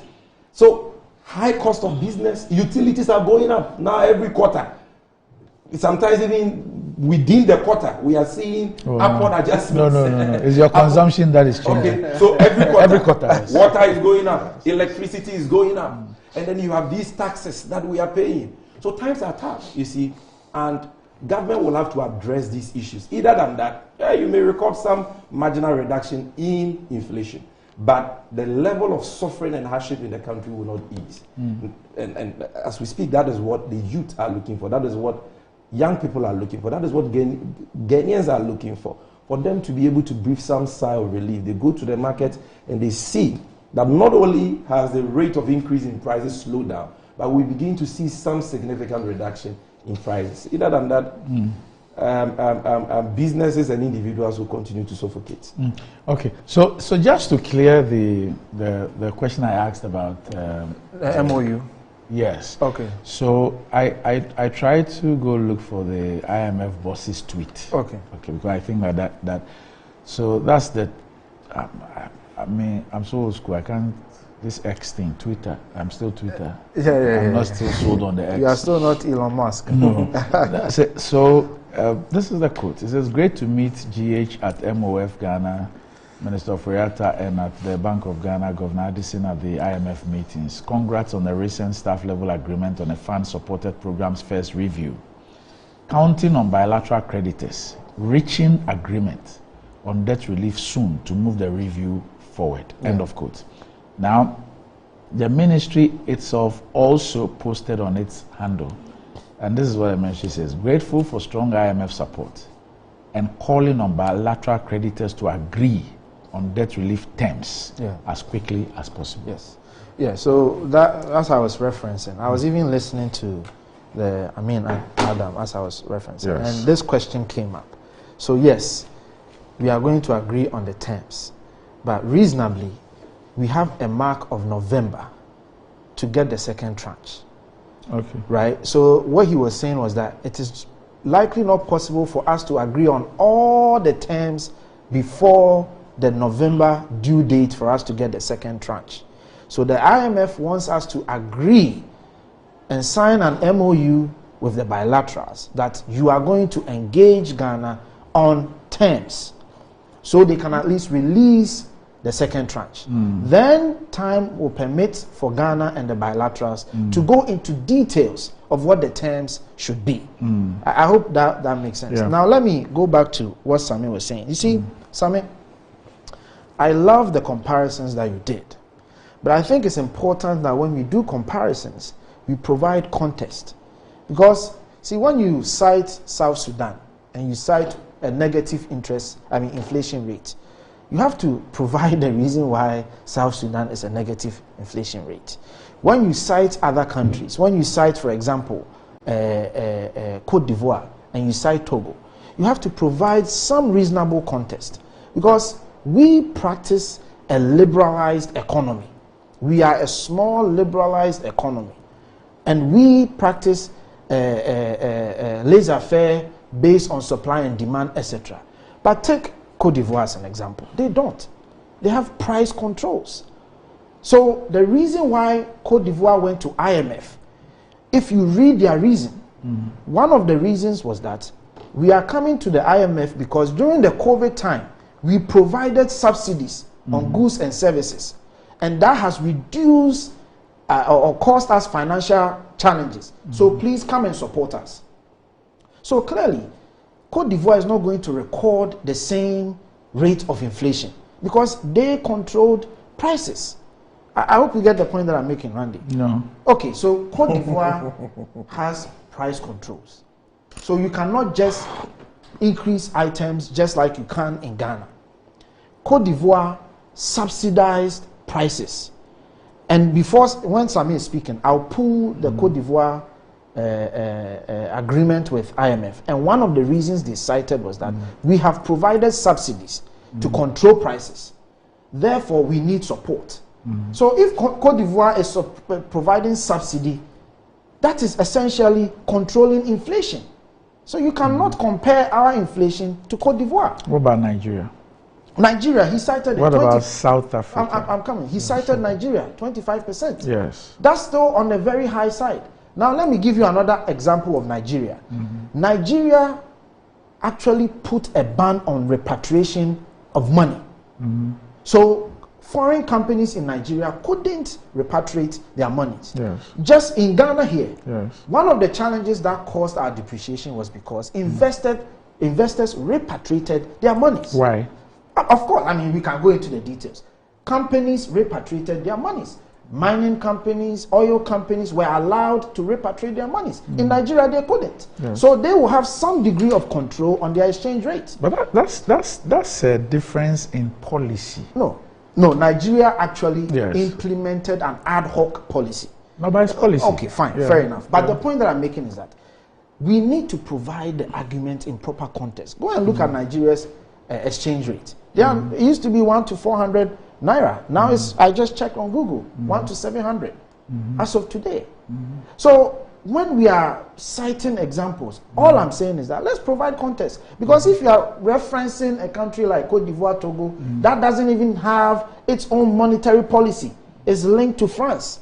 It's not a fair So what do you say to those who say that irrespective of Ghana's liberalized economy and all that, which is also a choice, not an imposition. Of course, a choice we always had. Yeah. Yes, which is a choice, which the government believes in. Okay. Now, despite all that, we have recorded figures that are better or the same as those countries who you're giving reasons for their performance. Okay. Yes. Before COVID? Yes, okay. Irrespective of whatever policies they are running, we with our liberalized thing have recorded figures even better or same as them. Yeah. So the difference in the policies that we are pursuing really does not explain the issues. No, it does, because every policy has its side effects, negatives, etc. So if you are hit by exogenous factors, a liberalized economy where you import over 80% of your goods and services may be hit more than a non-liberalized economy.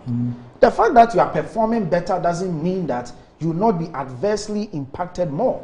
I don't think you are performing better. No, I agree with you. My only issue is that if this has been your economy, this has been okay. If this has been your economy since whatever time immemorial, and you have described this economy as a Gordonsburg economy, okay, and you have said that the only way out is for us to move away from this economy. Yes. And then you come to power, and then you tout the fact that the economy has been transformed. Okay. We have changed. Yes. Transforming. I don't think we ever said we've fully transformed Ghana's economy. Okay. I don't think we ever said that. I appreciate your adjectives, but, but let me just make the point I'm making. That we've transformed the economy, and that we've put the policies in place to ensure that those things are a thing of the past. And then 4 years on, we have this issue, which is a global issue. And then our excuse is that we all know that this is our economy. And so once something happens, it's going to hit us harder than anybody else.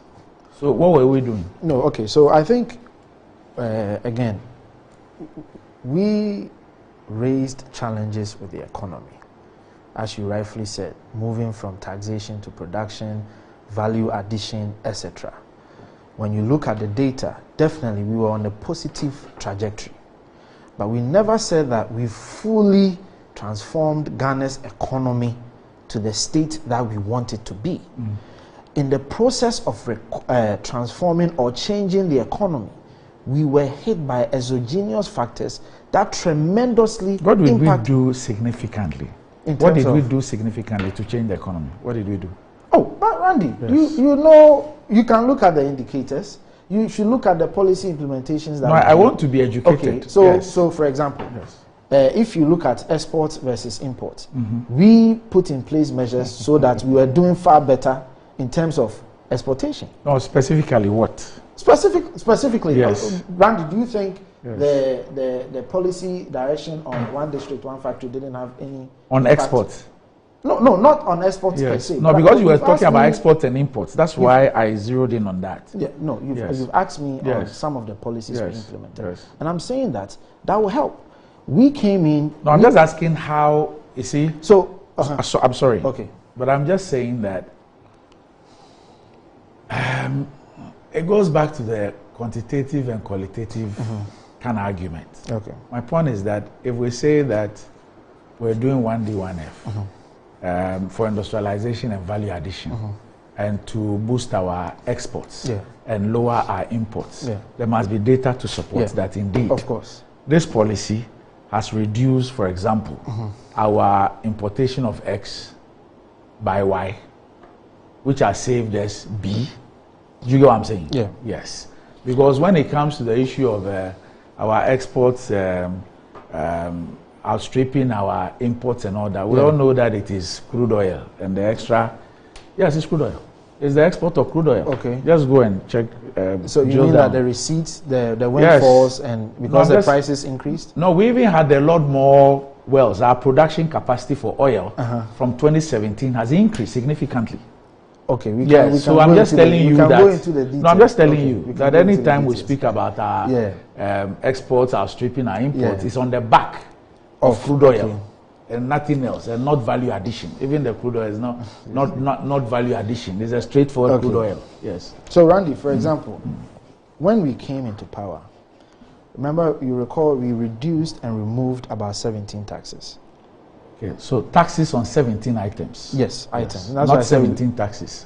Okay. Taxes on 17 items. Items, that's fine. So we reduced or removed. Yes. One of them was reduction of corporate tax. Yes. You know, so we can get into the nitty-gritties of some of the policies that we did, but that can be a discussion where I come in and provide you all the details. Right. I'm just quickly trying to recall some of the things we did. But the point of the matter is that Sammy can raise comparisons. Yes. But when we are raising comparisons, it is important to provide the necessary context so that the Ghanaian listening to you will make an informed decision. But if you just say that South Sudan recorded a negative interest rate and leave it there, what accounted for that negative interest rate? If you say that Burkina accounted for negative interest rate, Cote d'Ivoire, Togo, etc., what accounted for it? Take, for example, Egypt. Egypt is at the IMF. Kenya is at the IMF. Cote d'Ivoire is at the IMF. But for different reasons. For different reasons, of course. So it is important that you provide the context. Last week, I was just checking something on Nigeria, and I went to Sahara Report, and I saw the increments in prices of goods and services in Nigeria. So if you come and cite Nigeria's inflation rate without providing deeper context, you are misinforming the people. So, Kofi, what do you say to those who say that prior to the 2016 elections, for example, then candidate Akufo-Addo, yes, and then Dr. Mahmoud Bawumia, were always using Cote d'Ivoire, as comparison, and that the Ivorian economy has done this. Their inflation is that. Their exchange rate is this. Their this is that. It was always about Cote d'Ivoire and other countries, and not the kind of explanations that you are requiring today. Cote d'Ivoire was actually a pet country for Nana Akufo-Addo. Anytime he has to speak about Ghana's economy, Dr. Bawumia same. So let me also throw the question back to you. What was Sami and Co saying then when we were citing Cote d'Ivoire? They also said you can't cite Cote d'Ivoire. But today, Sami cites Cote d'Ivoire. So perhaps we can look at our politics and say that it is important for us to be fair on certain issues and provide context at every time. But if we approbate and reprobate when it suits us, it cuts across. Because he will cite the example you cited. But the question is, what were they saying then? Sami nicely cited World Bank. But World Bank said a lot of positive things about this government, how we've used COVID money, and they disagreed. So when it suits them, they agree. When it doesn't suit them, they disagree. We all do it. So that is something that we probably have to look at our politics for. Because the same institutions that you are referencing cited in their reports, even Fitch and Moody's cited in their reports that Ghana's economy has been hit by exogenous factors, and that has exacerbated the economic standing.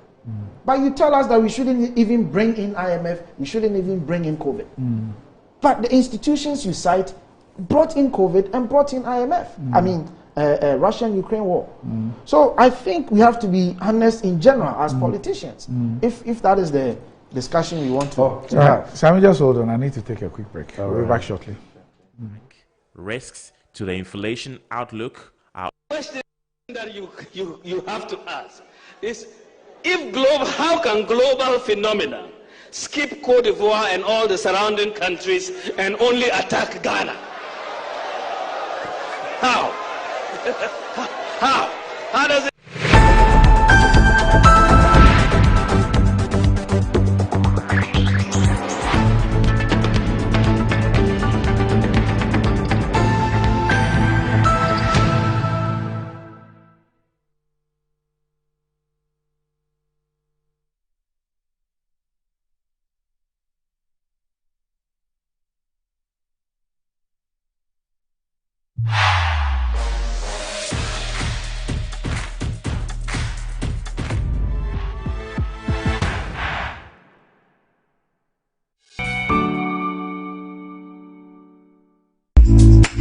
afternoon, Mr. Ampedu.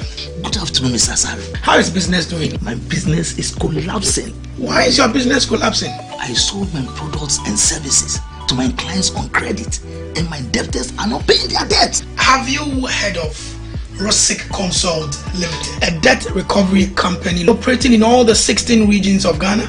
Not at all. Mr. Ampedu, all you need to do is to contact them on their customer service line.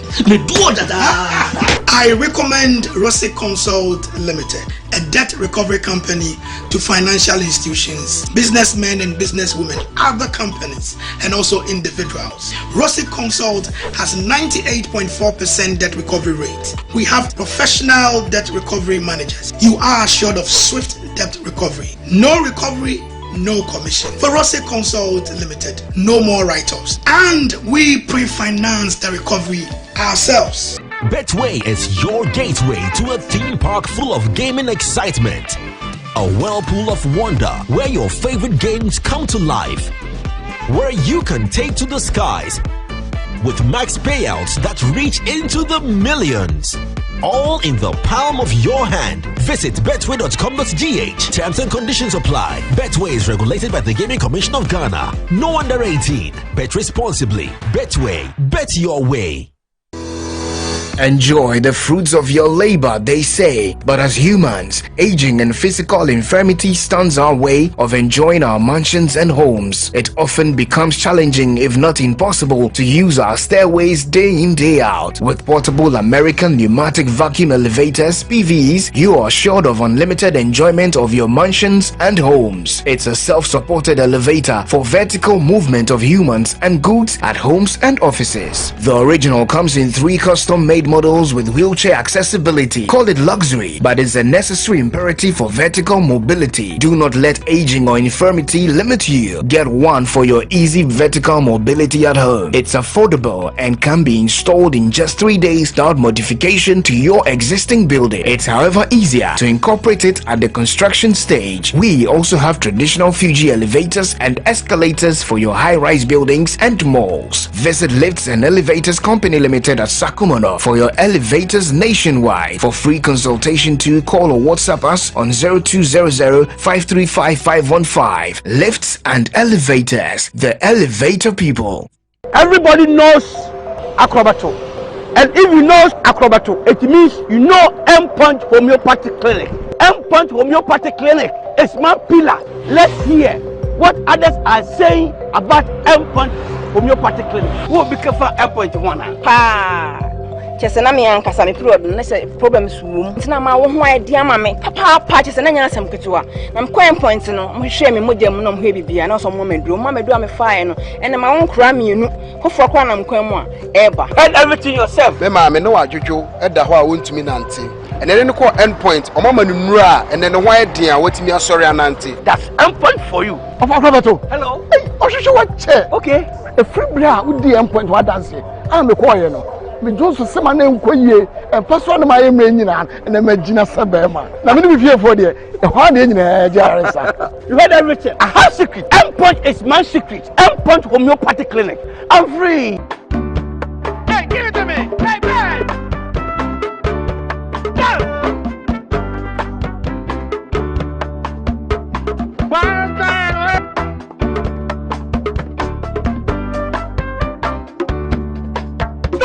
Stop. Enough you guys, so continue.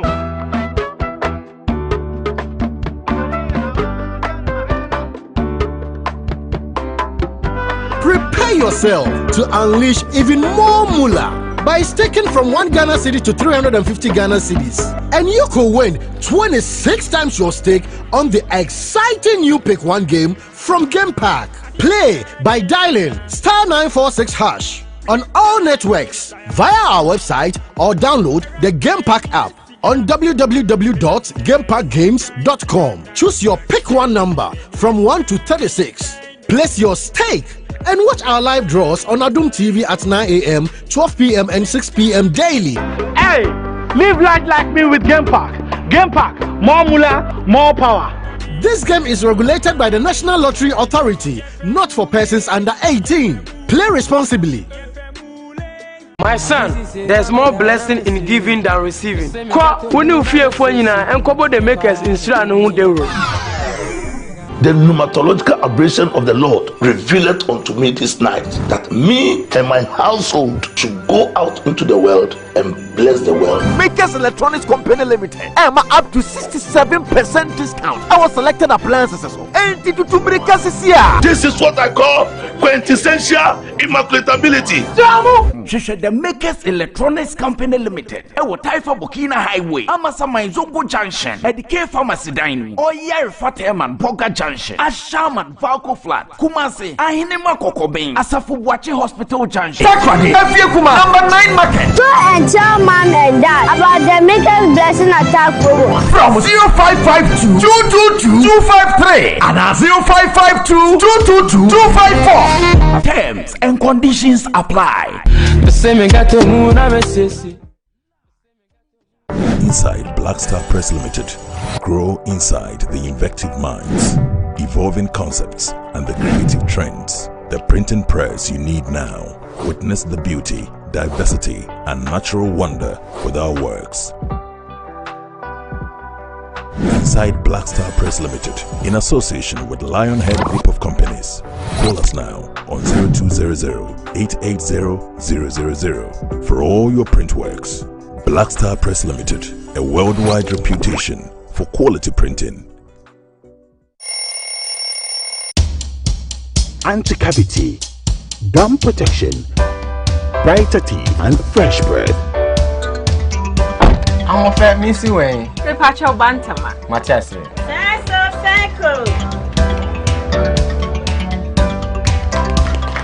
It's her smile. The fresh breath. Me Jidi say we use Kel 360 toothpaste. Some kind. Kel 360 toothpaste. Gaskia. Kel 360 toothpaste. It's a gum protector. Onim jom kasan. Kile hosing. Kel 360 did the way. It's cool mint. Gives me fresh breath and your confidence booster. You will see so feeling kika when you know Kel 360 toothpaste. Happy smile. Kel 360 toothpaste, anti-cavity, gum protection, brighter teeth, and fresh breath. Kel, happy smile. This advert is FDA approved. Change your style. Like that. Star 857 hash. Star 857 hash. Yankwe. Tiana Foul Baller. Zoom Lion. Tiana Foul Baller. Zoom Lion. 857 hash. Star 857 hash. Change your style. Change your baller style. Don't be like that. Zoom Lion is here for everyone. Pay with star 857 hash and we will come for your baller. Zoom Lion. Tiamian for baller wate.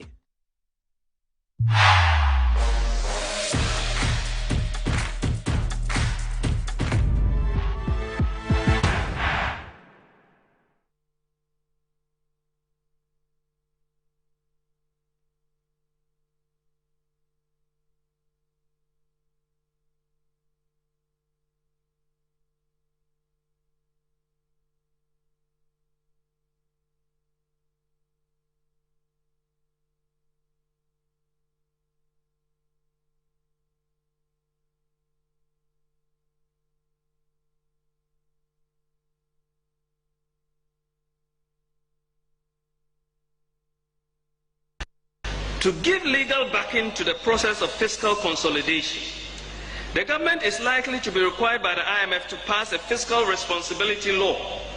A fiscal responsibility law will require governments to declare and commit to a fiscal policy that can be monitored. It includes rules and provisions for transparency and sanctions. Mr. Chairman, in my lecture last year, and earlier in November 2013, when I delivered the Aliyu Muhammad Memorial Lecture, I offered the same piece of advice to government, but the Minister of Finance responded that it was not necessary. Today, because it is the IMF offering the solution, the government response is that it is very necessary.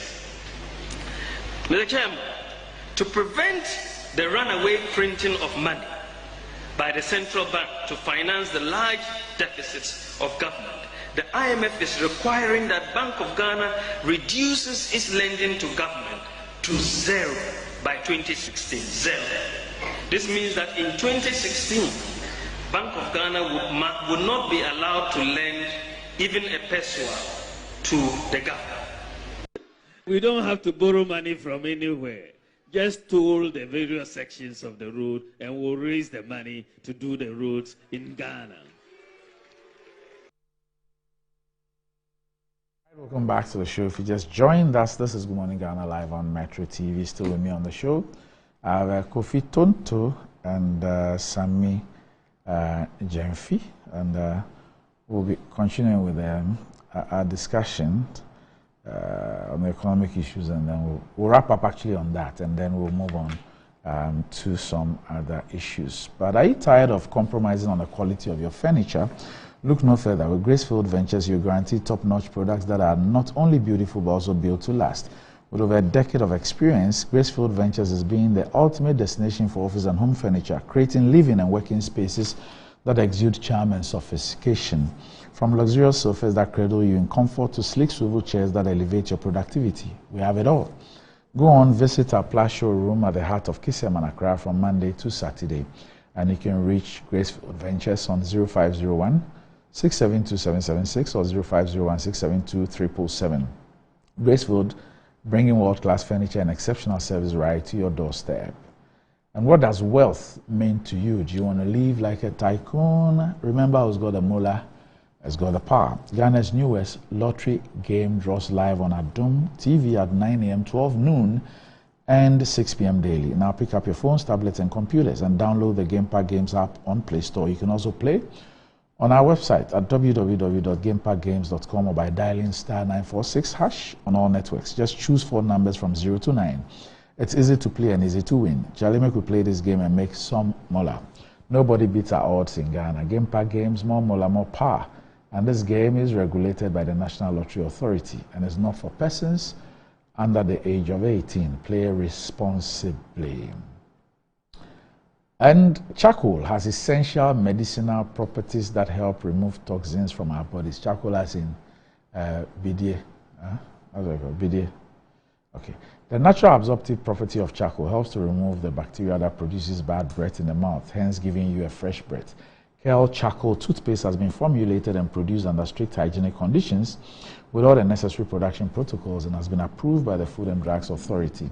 Constant use of charcoal toothpaste gives you a good fresh breath, whiter teeth, reduces dental plaque, makes the gum healthy and strong, prevents cavity, upset stomach, hangover, and so on.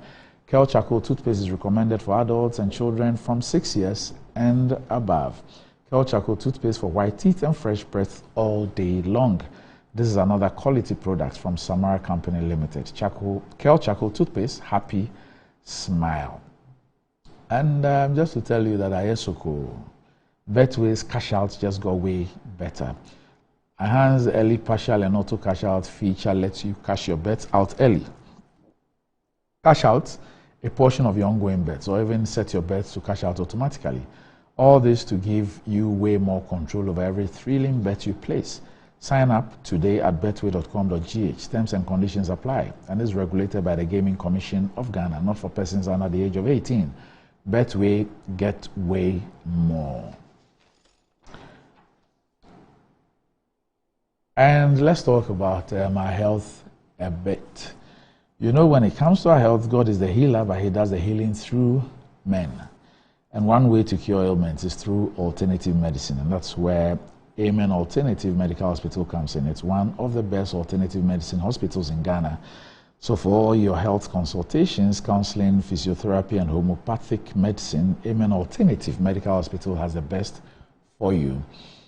Amen Alternative Medical Hospital is the first to modernize herbal and homeopathy medicine in Ghana. They have the best medical practitioners from KNUST with a state-of-the-art medical equipment curated for your need. The most obscure ailments can be diagnosed and taken care of. Amen Alternative Medical Hospital is at Klagon on the Lashibia Sherman Road near the Underbridge. And they're open from Monday to Saturday at from 7 a.m. to 5 p.m. and Sundays from 11 a.m. to 3 p.m. You can reach Amen Alternative Medical Hospital on 0207-229-505 or 0244-227-192 to book your appointments. Amen Alternative Medical Hospital. God is the healer. Sammy? Yes. Doc, in discussing the marginal decline in the rate of inflation, I made a statement that the marginal decline we have recorded for last month, notwithstanding our rate of inflation of 38.1%, is still very high if you compare us to our peers in the sub-region and in Africa as a whole. Now, to buttress this point, I then cited or took you through the rate of inflation of countries in Africa, and I indicated to you that Ghana's rate of inflation is still the third highest in the whole of Africa, out of the 54 countries in Africa. Is that a fact or not? For me, that is the issue. Is that a fact or not? This whole talk about, Sammy, when you are comparing us to Sudan, you need to state the context. I did not just compare Ghana to Sudan. I compared Ghana to all the other 53 countries in Africa. So you didn't just hear Sudan. You had Nigeria. You had Kenya. Kenya has an inflation rate of 6.8%. You had South Africa with an inflation rate of 4.8%. You had Cote d'Ivoire. You had Togo with an inflation rate of 3.6%. So you are rather doing cherry picking, okay, when I did a holistic comparison and analysis of where we stand in Africa. You rather decided to pick on countries. Unless Kofi is suggesting that Ghana should not be compared to any country in Africa now, because your economic performance has been the most abysmal in the history of this country, and you have totally destroyed our economy. Today, our economy cannot be compared to any other country in Africa. If that is your argument, say it. Because what I did was not to pick one or two countries in Africa. I compared Ghana's inflation rate to all countries in Africa. And there cannot be anything contextually wrong with that kind of analysis. That's number one.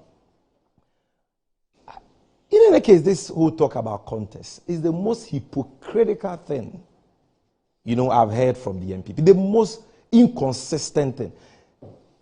Look, the political party that actually introduced Ivory Coast as a comparator in our political discourse was the Akufo-Addo and Bawumia-led New Patriotic Party when they were in opposition. Are you sure about this? Yes. In our history of politics. I am telling you. Because I don't remember President Kufuor comparing Ghana to Cote d'Ivoire. I don't remember President Mills and President Mahama doing that. I don't remember, but you consistently in different speeches, you made Cote d'Ivoire a comparator. And there was absolutely nothing wrong with that. And we never said there was something wrong with that context. So when you Dr. Abe asked you about what you said in opposition about Cote d'Ivoire, and you said, oh, but what did the NDC say? I'm here to tell you that we did not say that the context was wrong. I'll demonstrate to you that you peddled falsehood. So let me have my time. This is a publication dated 9th May 2016. It's a Peace FM online publication. The headline is, you can Google it if you're watching, Cote d'Ivoire's economy now better than ours, Nanado. Cote d'Ivoire's economy now better than ours. And if you read the story, he goes on and on about how Cote d'Ivoire has magnificently overcome the effects of civil war, and at the time was growing at 8%, 9% when we were declining. And the fact that Cote d'Ivoire is better. In fact, he went on to say that if he is elected as president, Akufo-Addo, he is going to emulate the methodology that Alassane Ouattara of Cote d'Ivoire used in transforming the Cote d'Ivoire economy. That's what he said. And you can find this in another publication by Modern Ghana, dated 14th July 2016.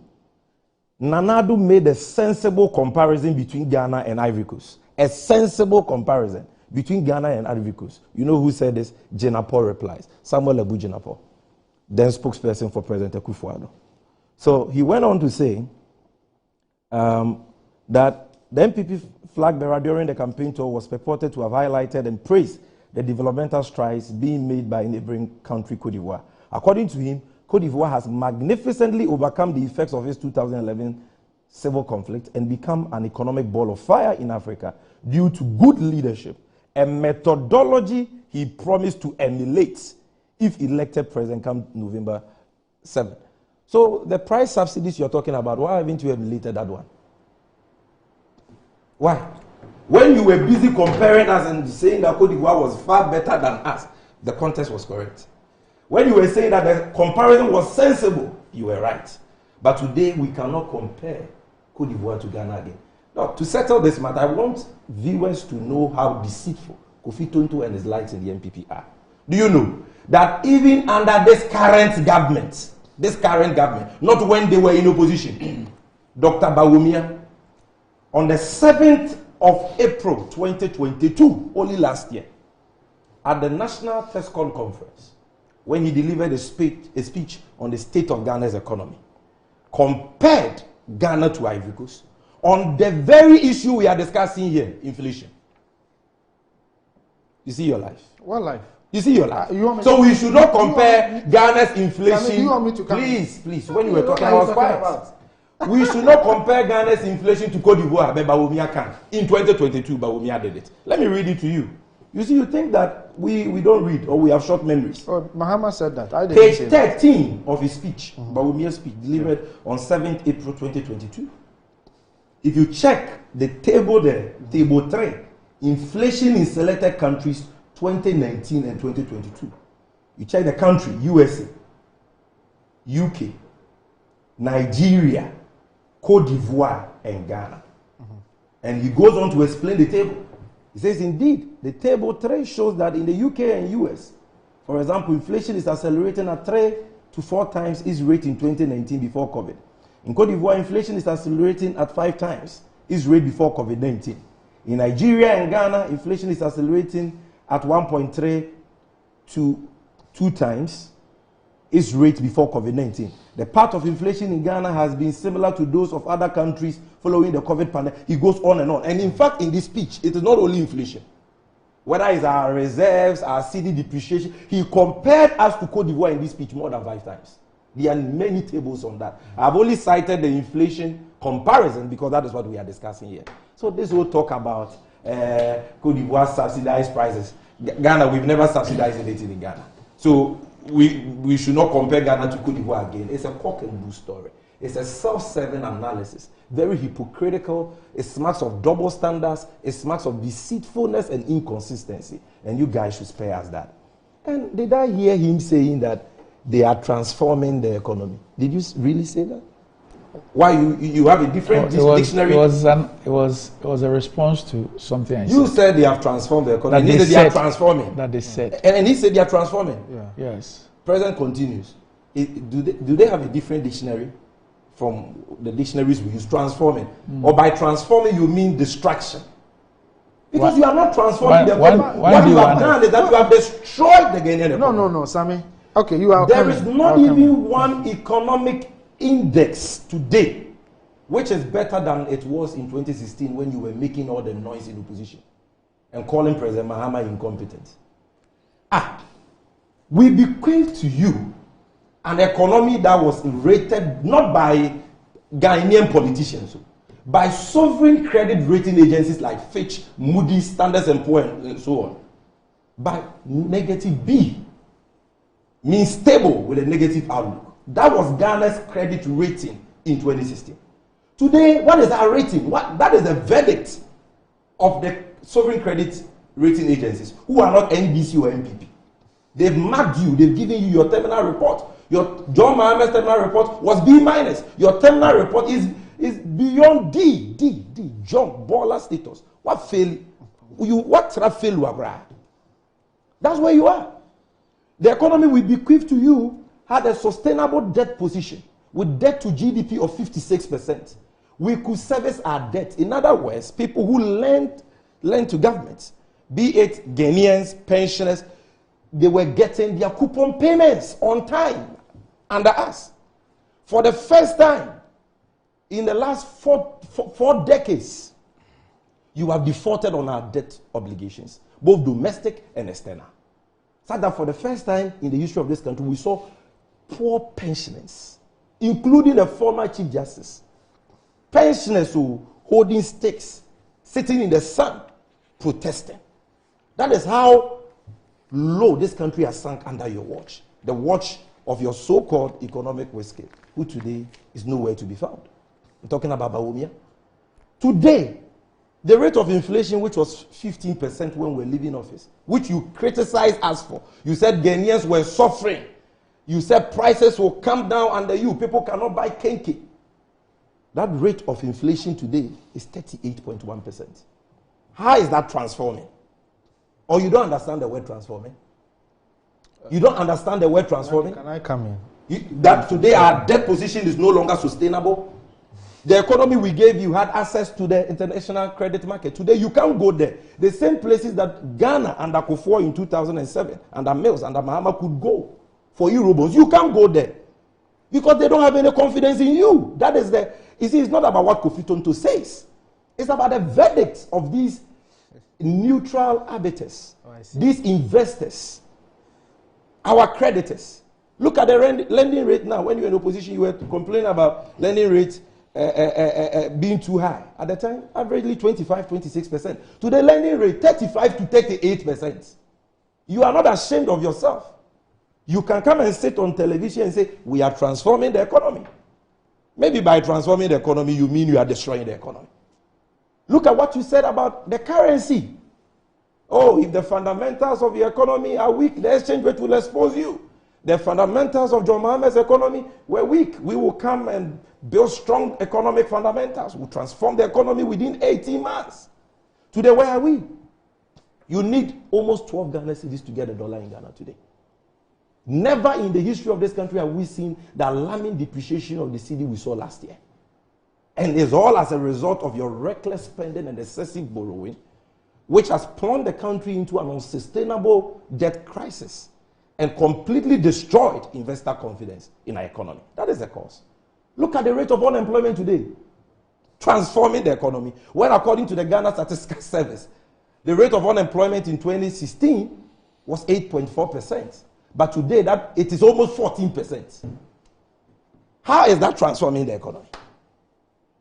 You said you were going to invest $1 billion in a certain phantom lofty program called USTAT and create 1 million jobs. What has happened to it? Look at the rate of employment in Ghana. Look, my brother, people are suffering. The youth are suffering. And they are suffering because of your recklessness, your mismanagement, and the kind of hopelessness you've plunged this country into. Okay. The least you can do is to be truthful, candid, modest. Because I mean, are you done? Come and sit on television and insult us on top of that. And talk about contest. And by the way, COVID-19. As for that COVID, are you done? Please. What are we? We're having a serious conversation. I don't Of course. But we are giving like that. And look, why are you going to give him another time? You said we're going to wrap up. He's been speaking What do you mean? He's talking about context. And I have shown you how only last year Dr. Bawumia was comparing our inflation rate to that. What do you mean I can't talk? Then this COVID thing. In fact, their communicators have even stopped. He's the only person who is still making that argument. Because it's a totally discredited line of argument. You know how many minutes you spoke? So, Tonto. Let me just wrap up. Yeah, Doc. You've spoken twice on the issue. Yeah. Yes. This is the second time. I know that. And in fact, I'm not even going to take half of the time. Rebuttal. So you want to do endless rebuttals? Yes, the point here is simple. All the countries I cited relative to the inflation rate, the 51 countries in Africa whose rate of inflation are better than us, they all suffered from the Russian-Ukraine war, the effects of the Russian-Ukraine war, the effects of COVID-19. How many of these countries have defaulted on their debt obligations? How many of these countries are rated junk or bankrupt by sovereign credit rating agencies today? How many of these countries are recording the high inflation rates we've been recording? 40%, 54%, 43%, now 38%. How many of these countries? You have done what most of these countries have not done.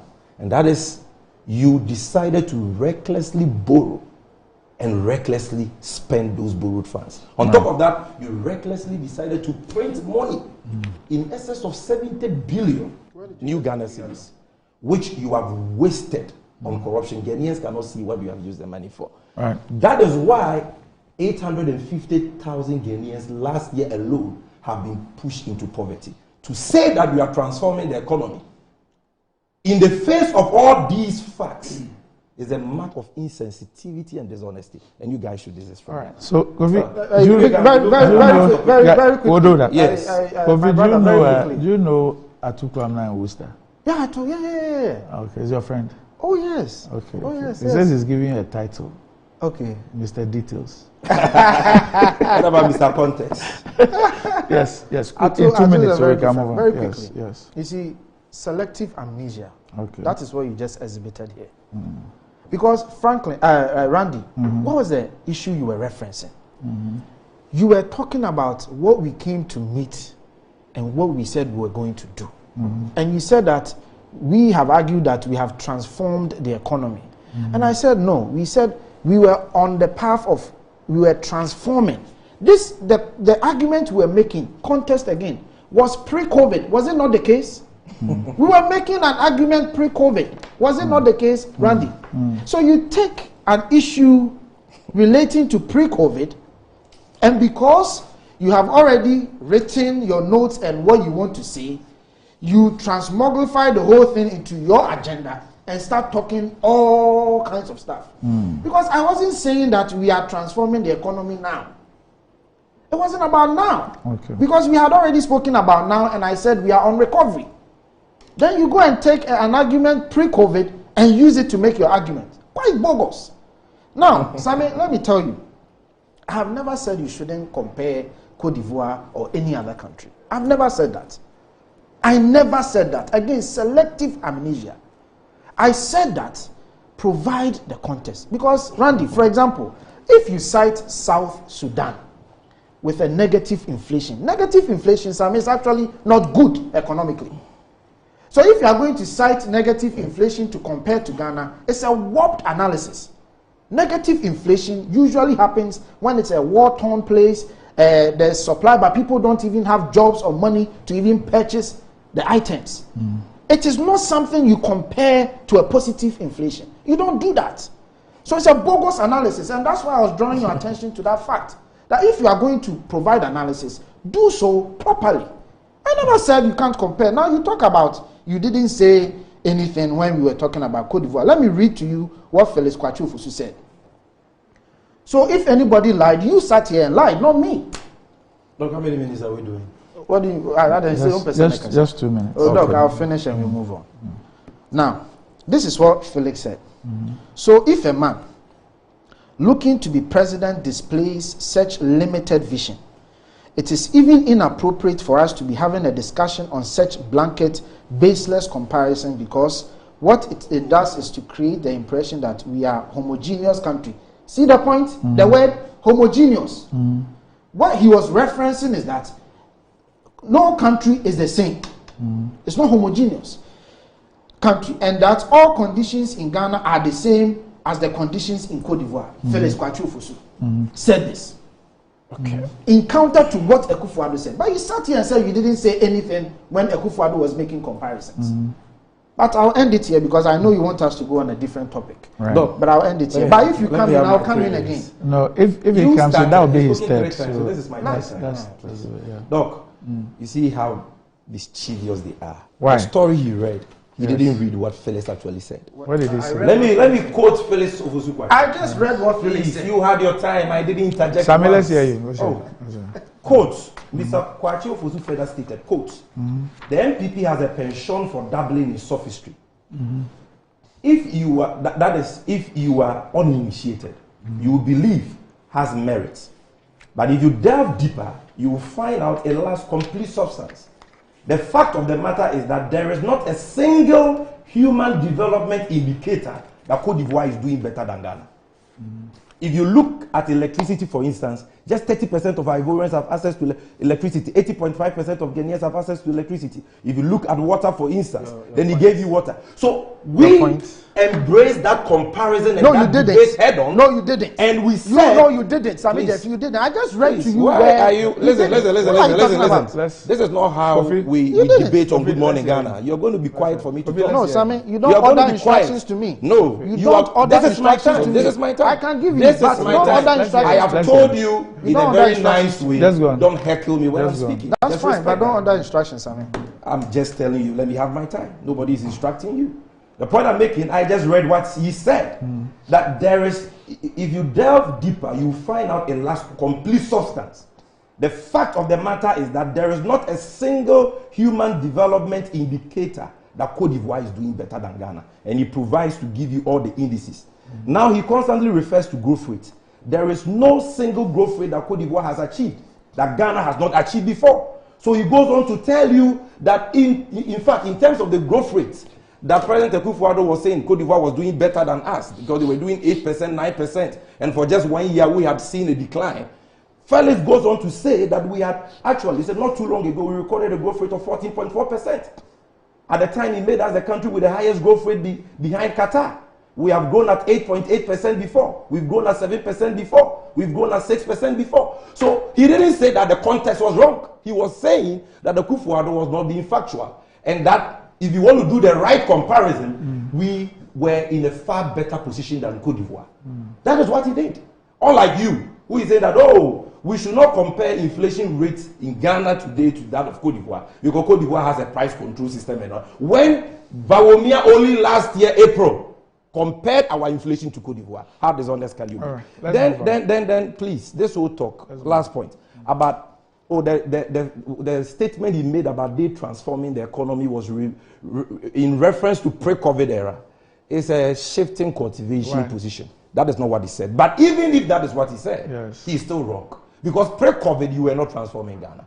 How could you have been transforming Ghana when in 2016 the cedi depreciated by 9.6%? But in 2019, pre-COVID, it depreciated by 14%. So much so that you had to set up a 40-member Forex committee to investigate the reasons for the depreciation of the cedi. That was before COVID struck. How could you have said that pre-COVID you were transforming Ghana when the budget deficit, which you insulted us for, you said we're reckless, we're indisciplined, which at the time we were leaving office was 6.1%. In 2019 was 7.5%, according to your own documents you presented to the IMF.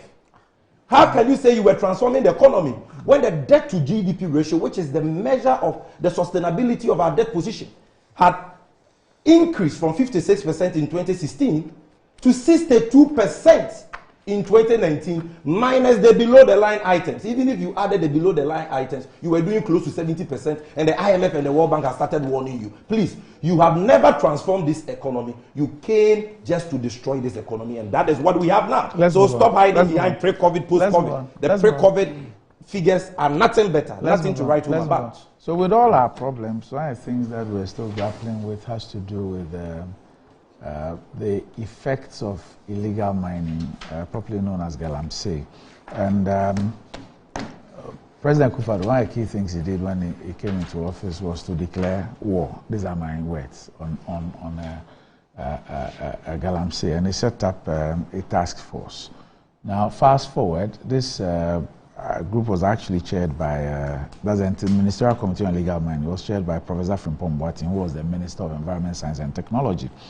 Now, sometime, I think, was it early this year, he granted GTV an interview where he indicated that he had submitted a report sometime in 2021 to government through the Office of the Chief of Staff.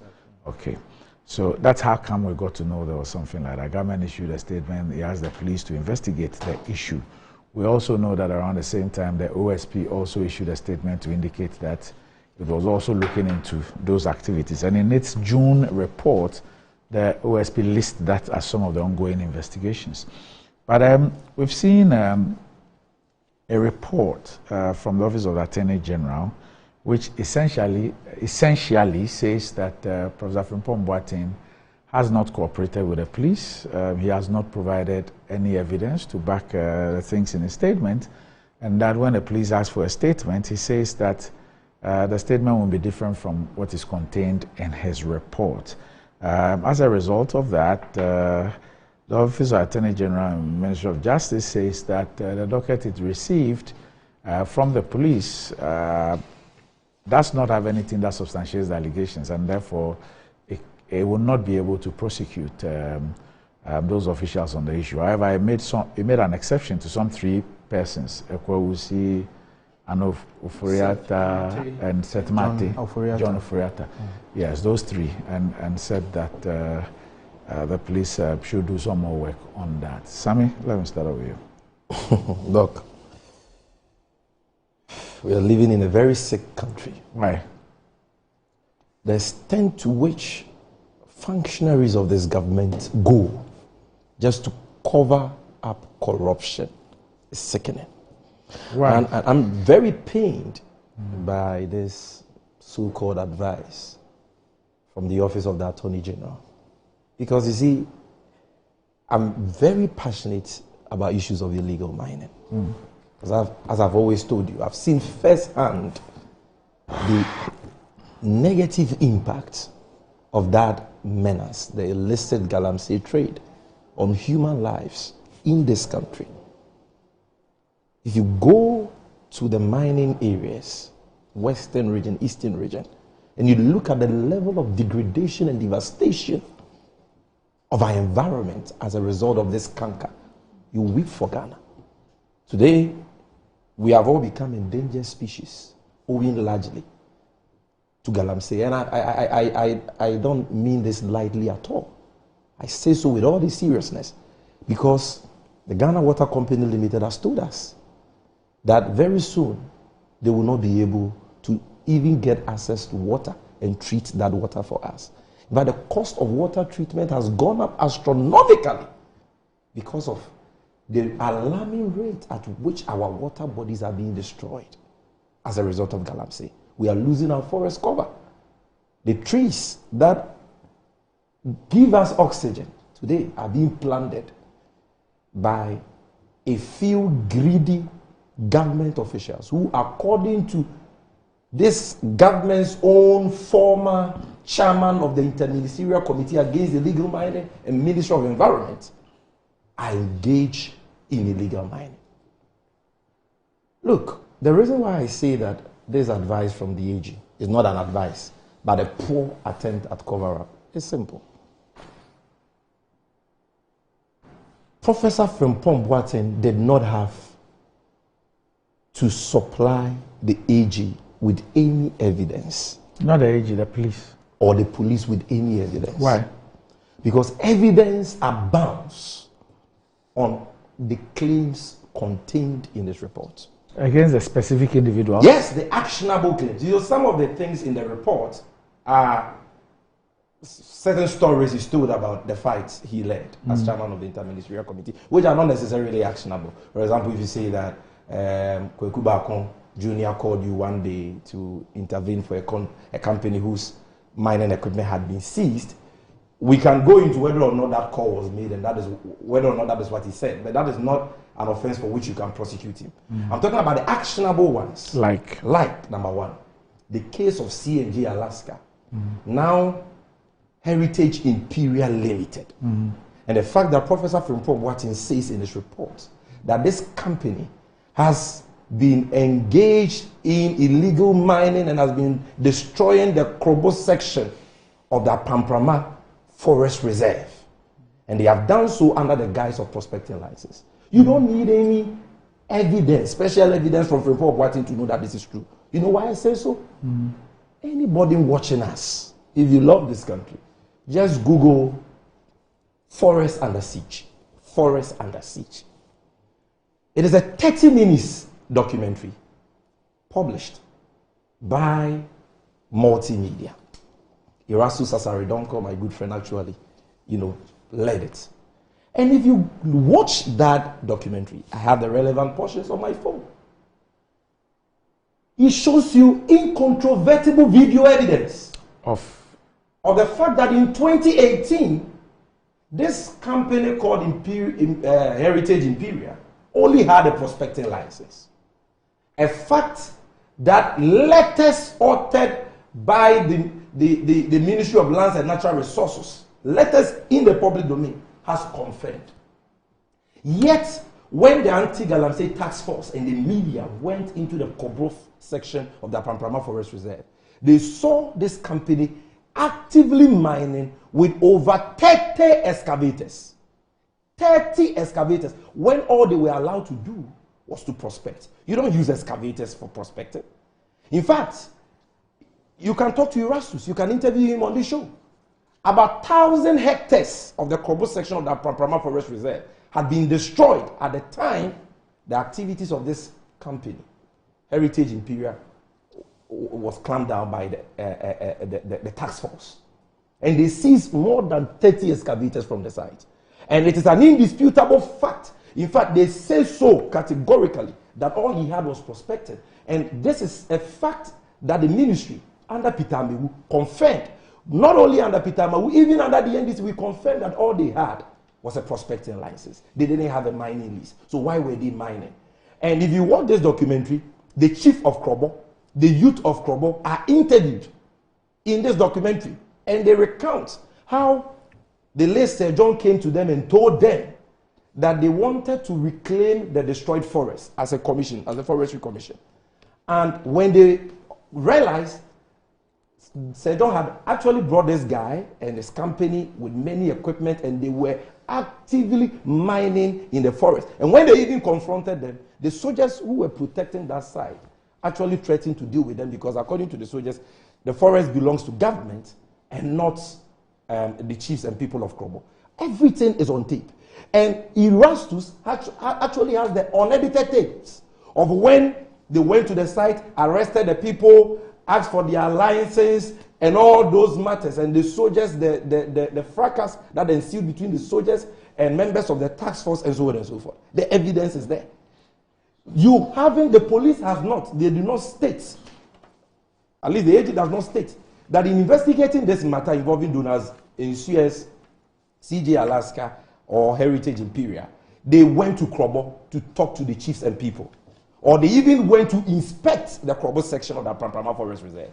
How can any investigator wet his socks, investigate an allegation as to whether or not a company was engaged in illegal mining at a certain time, without going to the site where that illegal mining is alleged to have taken place? Any sensible person who is interested in unearthing the truth will at least go to the forest, talk to the people in the area, talk to the Forestry Commission, talk to these state agencies. You didn't do that. You didn't even talk to the media personnel who were part of this fight, who have video footages of what ensued. And you are saying there is no evidence? Let me give you another one.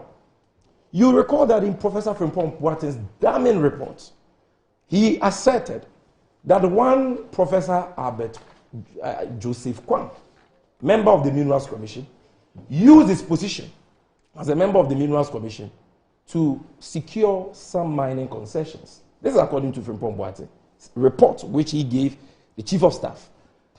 Frimpong Boateng says he acquired these concessions and sold these concessions at a price of 200,000 Ghana cedis, and that these complaints came to his attention as the Minister for Environment and Chairman of the Interministerial Committee Against Illegal Mining. The gentleman in question denied the allegation. Few days after that, the Ashanti Regional NADMO boss, a government appointee, and the former first regional vice chairman for the NPP in Ashanti region, Honorable Kwamna Senchiri, came out publicly in an interview with Kumasi Bay Sumpa FM. I have the video. The host of that show is Omahene. And he came and told a very strange story about how, at the time he was the NPP Ashanti Regional Vice Chairman, this Albert Kwam, who has been indicted by Professor Frimpong Boateng but is denying, contacted him and said he had some concessions that he could give himself, and that he should provide him with documentations on any company he owned, so that he could get Minerals Commission to issue him with the necessary documentation and licenses for a concession. Senche says he didn't know anything about Galamsey, but he complied and gave him the document. And as some weeks, months after, he was called one day after he had even forgotten about it, and he was told by Minerals Commission that the concession has been given to him, he was given the documents through Albert Kwam. And that he was trying to get in touch with Albert Kwam so that he will know where the concession is, have access, and decide on what to do. Only to find out that that same concession had been sold to another gentleman called Ejewusu. And that the Interministerial Committee Against Illegal Mining and their task force had gone to the site to even burn the equipment of this Ejewusu. And that the Ejewusu also granted an interview and confirmed Century's account. And Century says that when that happened, he confronted Professor Albert Kwam.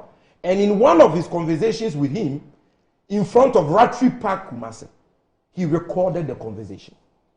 And that, even before Frimpong Boateng came with his report, he had filed a report with the CID in Kumasi. Police CID. Police CID. And he has petitioned the Office of Special Prosecutor and also sent a complaint to National Security that his name has been used as Ashanti Regional Vice Chairman for a mining concession. Meanwhile, it's been sold to another person, and the person is mining, and that he has nothing to do with it. In the face of this corroborative evidence, Master, even if the police had Googled, they would have seen this. Googled. The man is alleged to have been selling these concessions, especially in Ashanti region, particularly the Mansour Edubia area, where he was MP. How is it difficult for any investigator, any prosecutor, where they are sought, to go to this area and talk to people who have similar stories like Kwamna Century? The police has the account of Kwamna Century, the testimony of Kwamna Century. And Century says, in the interview, ask for I can share the video with you. In fact, when I'm done with my submission, I'll forward it to you. He says, I'm ready for litigation. Call me anywhere, I will come. Is it possible that the police CID here in Accra investigating this matter are not privy to all the things that you're saying? How is that possible? It is one police service. It's because you see, the reason why I don't buy that dog is that beyond saying that we asked Professor Frimpong Boateng for further evidence and he didn't give us, they don't talk about any, and beyond inviting. They say inviting the persons mentioned. Honorable Joseph Albert Kwam was also invited. They were all invited and he denied the allegations in the report. How many, excuse my language, thieves in this country, how many, okay, will be invited by the police and ask whether they are thieves and say, oh, in fact, I'm a thief. How many people will say that? Now, usually that doesn't happen. So let me ask at you least, I'm coming, at least, they should be telling us the extra steps they took in their investigation to ascertain the veracity of the allegations. Let me tell you this. So for Professor Frimpong Boateng, who is the author of the document, who authored that document on the basis of a request from the Chief of Staff, and was expecting that there will be some work on it. He will at least be invited to come substantiate the issues. Why would he not oblige the police the opportunity to provide, as you lawyers say, further and better particulars on all the allegations contained in his report? Why won't he? Like what? So they were expecting Frimpong Boateng to give them a video. No, let me give you. Professor Let me give you a specific. Let me give you a specific example. So on this issue of Honorable Joseph Albert Kwam, I don't know if he's a professor. The document says Honorable Joseph. They refer to him as Albert Kwam. Now. Is it honorable? Okay, honorable. Yes. Honorable. Yes. He's not a professor. Now, if Professor Frimpong Boateng says that the man was on the Minerals Commission board, that's easy to ascertain. That he was selling mining concessions for a figure, and he was later transferring the things to himself or somebody else. Obviously, he should be able to give some evidence. Like what? Hold on. Look, you see, if I can provide my answer, all they need to do to ascertain this is, for example, there is a willing witness who has corroborated Professor Frimpong Boateng's account and who has actually filed. No, I'm saying that I want to assume that the police. Just hold on. Why do you make that just hold on. I'm just saying that. I'm just saying that I do not think that Professor Frimpong Boateng will. I want to give him that benefit of that. Will flippantly mention somebody's name out of the maybe 8 or 9 people on a board and say that this particular person was doing. Doc, I can appreciate why Dr. Frimpong Boateng didn't want to oblige them. Why? And give. You see, why? Because even before this report was given them 2 years before it became public. Yes. If they wanted to act on it, they would have acted on it. Even when it became public through a leak. Let me salute Kevin Taylor for leaking that document.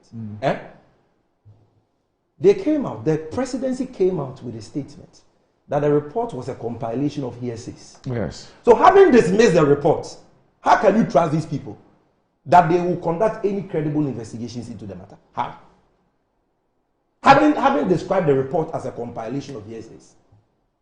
Then again, Frimpong Boateng, as far back as 2019 when he was minister, reported Ekwewusi and John Uforiata and Seth Mante to the police as the persons responsible for the missing excavators.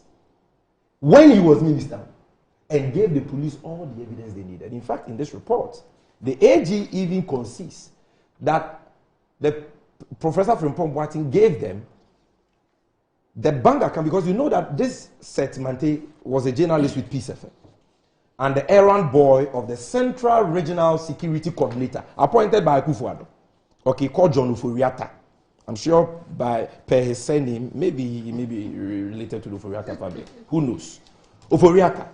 And this Uforiata guy, through his errand boy, the journalist Seth Mante, set up an account at NIB, in fact, in the name of Seth Mante, which was the account they used for all the bribes they took from miners whose excavators had been seized.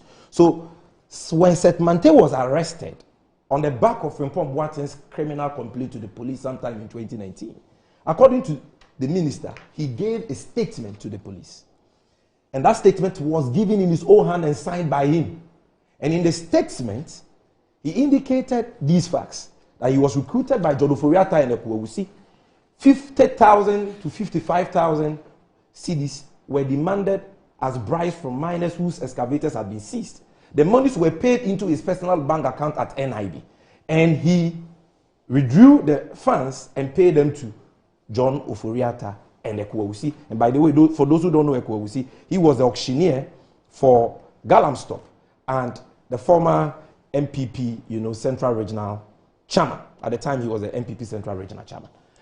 The police had this evidence. Since 2019, they arrested Ekwewusi, made some noise about it. They left him off the hook. Nothing has come out of that case. Absolutely nothing.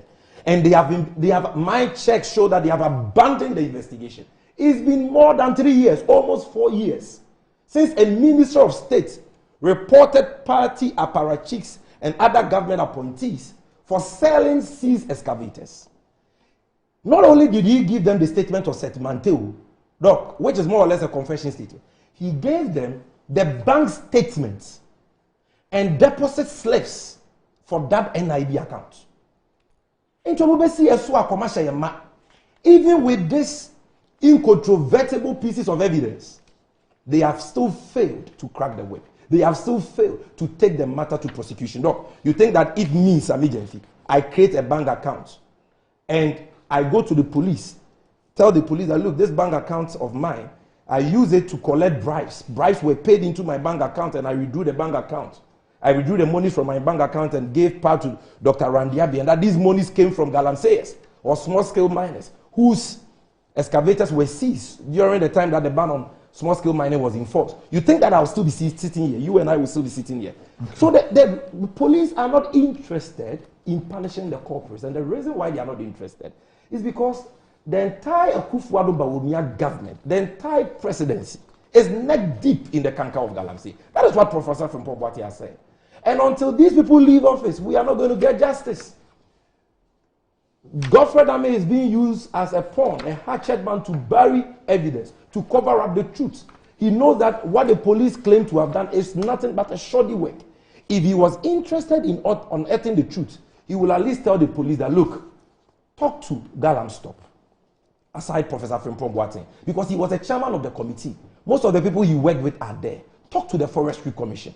At least get the account. Go to Krobo, talk to the chief, talk to the people there. They saw people, they saw companies and their equipment and their machines and their properties on the land. That is the evidence you need. Right. You sit in the confines of your plush offices, conjure a report, and you say that Frimpong Boateng didn't give us what we want. What he gave you in 2019, what have you done with it? All right, okay. The evidence is there. All right, let me bring you. Randy, thank you very much. On the first submission of Sami, I side with him. Which one? In terms of the degradation of our environment, etc. I don't think that's an issue in contention, and I don't think as an issue for anyone to debate. We have seen a great deal of degradation of our environment through illegal mining and related activities. And I think it's something that we must all condemn in no uncertain terms and ensure that we clamp down on it. But Randy, see, I think we've discussed this issue before, and I recall you interviewing Professor Frimpong Boateng here. Remember, you interviewed him via Zoom. Yes. And then this issue came up. And correct me if I'm wrong, but I think my memory serves me right, that he alluded to providing more evidence, because people were asking that why didn't he provide all the evidence in the report? And he said that if they reached out to him, he would provide all the necessary information that they needed. I stand to be corrected. But I recall this on several instances. In fact, the journalist, the interview, the question was that Professor Frimpong Boateng felt that I have submitted a report to government and that I am expecting government to even reach out to me to go further into this report, interrogate it, so I can provide additional information, whatever. That is my recollection. Again, I stand to be corrected. So it's the Aegis document suggests that he gave them 6 other documents. Yes, he did. Yes. And apart from his report. And they defined the 6 other documents. Per your reading, Randy, you will attest that the 6 other documents were not materially substantial. I mean, I'm trying to find, they labeled all the 6 items somewhere. A compilation of online publications by Wake Newsroom. They said these are not related to the allegations. Yes. A compilation of letters from the Forestry Commission signed by Kojo Usofri granting approval for the issuance of entry permit to various companies to conduct exploratory activities. Which by law he had a right to do. Specific forest reserves. I guess the issue here is whether a person who's supposed to do exploratory works can engage. That's fine, but he had the right to issue an approval. No. We can go into details. I'm sure the allegation he made was that people were doing things that they didn't have permit to do. Yes. All right. So I guess that's the. It says a compilation of an updated list of small-scale miners permitted to work as of 7 July 2020. So that is also to show whether the companies he made allegations to were permitted to do what they were doing. Exactly. A statement given to the police by Seth Mante with NIV statements of account and deposit slips, a decision by Shraj. And a compilation of excavators kept at aviation. On a cursory level, it's not materially substantial to prosecute anyone with. On the only thing perhaps materially may be substantial is the statement to police by Seth Mante with NIB statements. Here there is substantial evidence of some payments with receipts. So deposit slips. So that can be substantial. But for me, and I'm being objective, Randy, I cannot prosecute somebody on the basis of this. You know, so when initially Prof said he's ready to provide additional information to substantiate what he said, I think it was only right that he do that. Now, Randy, if I come and accuse you respectfully, as an example, as a thief, and the police calls me to substantiate my claim or allegation that you were a thief, and I say that I don't have anything else to say except that I called you a thief, what is the police supposed to do? So you're suggesting that, unlike Sami's position, the police, with all its investigative capacity, will not go beyond just the allegations? On the basis that the person who is making the allegation provides some degree of evidence, perhaps which may not be everything they need. Now, if I call you a thief and I say that based on hearsay, and I don't provide any substantial evidence. So that could be a civil matter. Okay. But when a person is making an accusation of a crime against the state, okay, it is different from you libeling me or slandering me. Okay. That's different. Well, I'm not a lawyer, So, but no, I'm just saying okay. that when a person makes an accusation about a crime being committed against the state, it goes beyond the individual. What an individual accusing That's fine. somebody else. That's fine. But I feel that as much as it goes against the individual had alluded in the past that he can provide additional and substantial information on which they will use to build their case and then proceed to get additional information from other people. Who is to say that what Century was referencing isn't hearsay? Because I've also heard the NDC attacking Century in other issues where they've called him names and said that he's not credible. So who is to say that someone speaking on radio all of a sudden becomes a credible person that the IG should go and call? But at least invite him. He should be a person of interest. He's made statements about a case that you are investigating, an allegation of a crime against the state. Yeah. So at least you should invite the person, and if the person is unable to substantiate, that even builds your case of, look, nothing to prosecute on. That's one leg someone can look at it. I'm just saying that, of course. I mean, if it's a police with all their reach might, and everything, yes. I mean, it should be of interest to you. I don't. Especially if it's not a serial caller making. I don't necessarily disagree with you, but my point is that I don't know why the police didn't proceed on that tangent. But it pays to look at the person who made the allegations. True. It pays to establish the credibility of the allegation. It pays to ask the person to provide evidence because the information was in the public space. He did interviews on it, etc. And assured that if he was to be called, he will provide additional information to substantiate his claim. So if you have been called, why not provide the substantial information?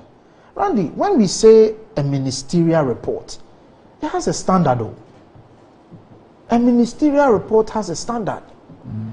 Ideally, it must be a report that has been thoroughly investigated claims, etc.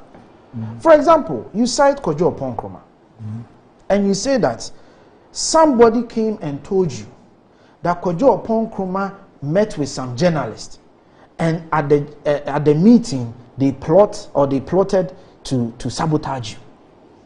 You didn't call Kojo Oponkroma.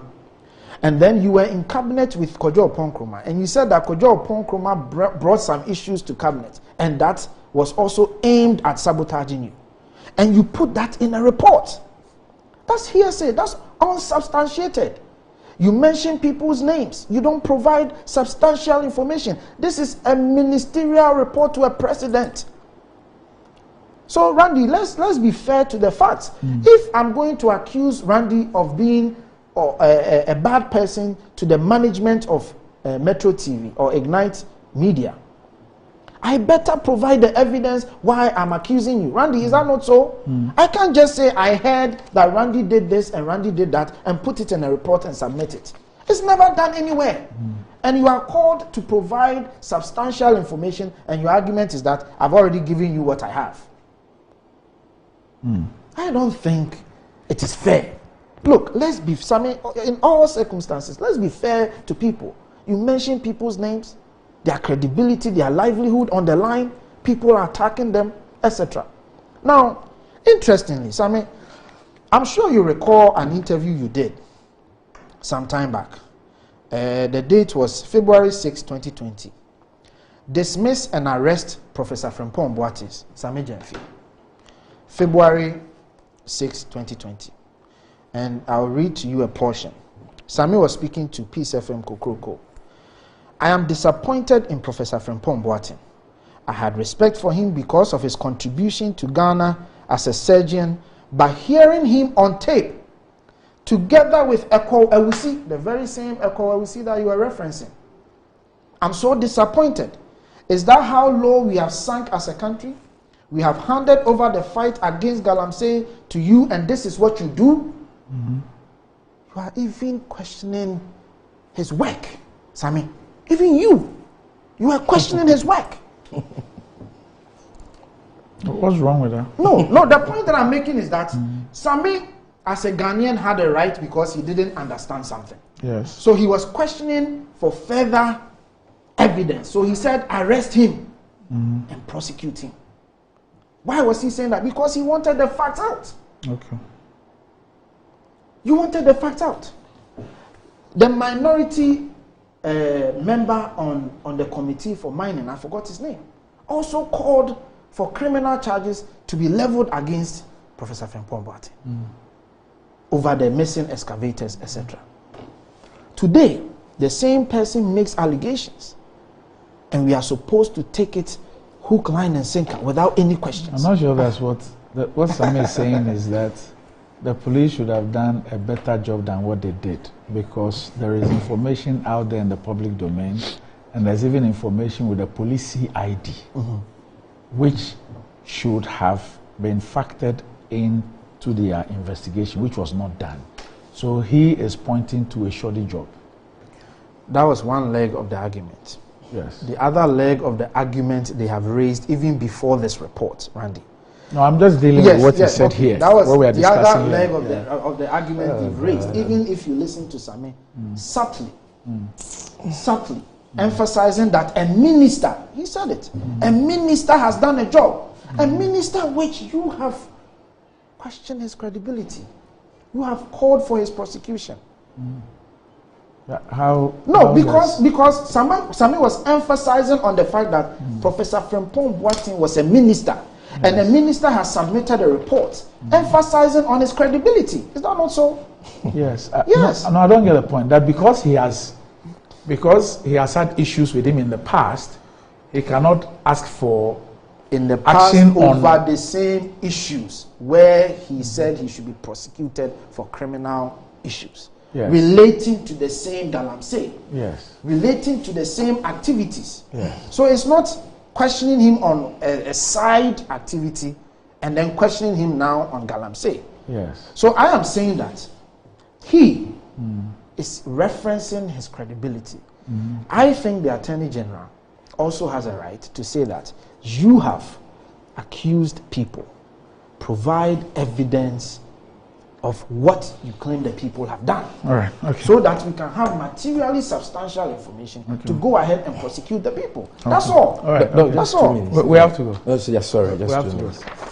The statement I made about Professor Frimpong Boateng on Peace FM had to do with a leaked tape which captured him in a conversation with Ekwewusi in the aftermath of news breaking that excavators, yeah, of course. And in the tape, you hear him accusing Ekwewusi that how come that they can't account for the excavators. And then Ekwewusi is heard saying that, but Prof, you told us that our party needs money, party needs Sika, so we should give some of the seized excavators to. He mentioned certain names I don't want to repeat here.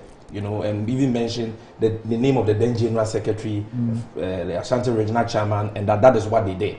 So I expressed my disappointment on that show, that a man of such a caliber, such repute, will meddle in such matters. But post facto that, Frimpong Boateng took further steps to show that whatever Ekwewusi said about him was not true by personally going to the police station, reported the matter to the police station and asking the police to investigate it. And he gave them all the evidence they needed. And the bank statement of Setmante came up through that report. The confession of Setmante came out through that report. And if you look at the confession of Setmante, Frimpong Boateng was not mentioned as one of the big wigs who were behind that excavator selling. You understand? And therefore, what I said there was cleared later by the fact that the matter was reported and the main witness whose bank account was used to receive those bribes did not mention Frimpong Boateng's name. So that is it. But that is not to say that if Frimpong Boateng, in the course of his work as chairman of the Interministerial Committee Against Illegal Mining, altered the report and made certain findings we should not probe. I, on this platform, have told you that some of the things he said were not actionable. Or are not actionable. Yeah. Right.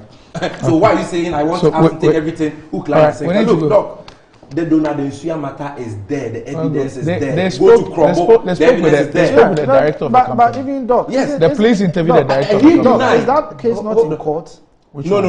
That's not the matter in court. There's another case. No, that's not the matter in court. The CJ or something. No. That case not in court? There's a judgment that issue is a different matter. Okay. Talking about the fact that in 2018, under the guise of prospecting, right, he was arrested by the tax force doing illegal mining. And it is on video. Let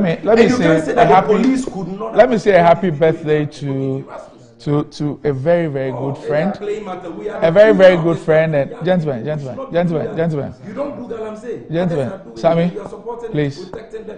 Let me say a big happy birthday to my friend and brother Jamil Ibrahim. Jamil Ibrahim, happy birthday to you. Happy birthday to you, Jamil Ibrahim. I don't know if you're playing polo by this time. That's what you love doing. But Jamil Ibrahim, happy birthday to you. I wish you the very, very best. Jamil Ibrahim, yeah.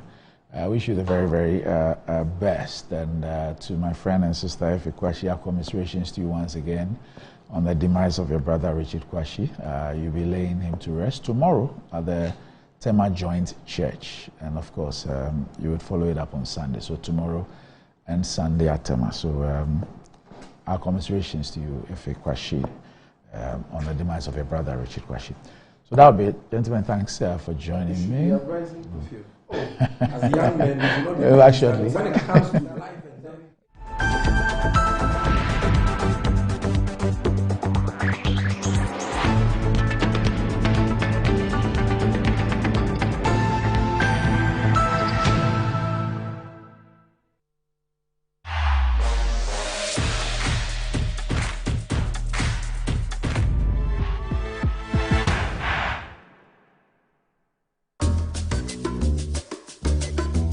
Pascal is showing his boss the efficient new technology they've installed. She is pleased, but now she's asking, why is that still there? Pascal explains that he hired a security guard to protect the data shed. The boss is not so pleased anymore. If you haven't upgraded to cloud storage yet, it's time to get business done better with MTN Business.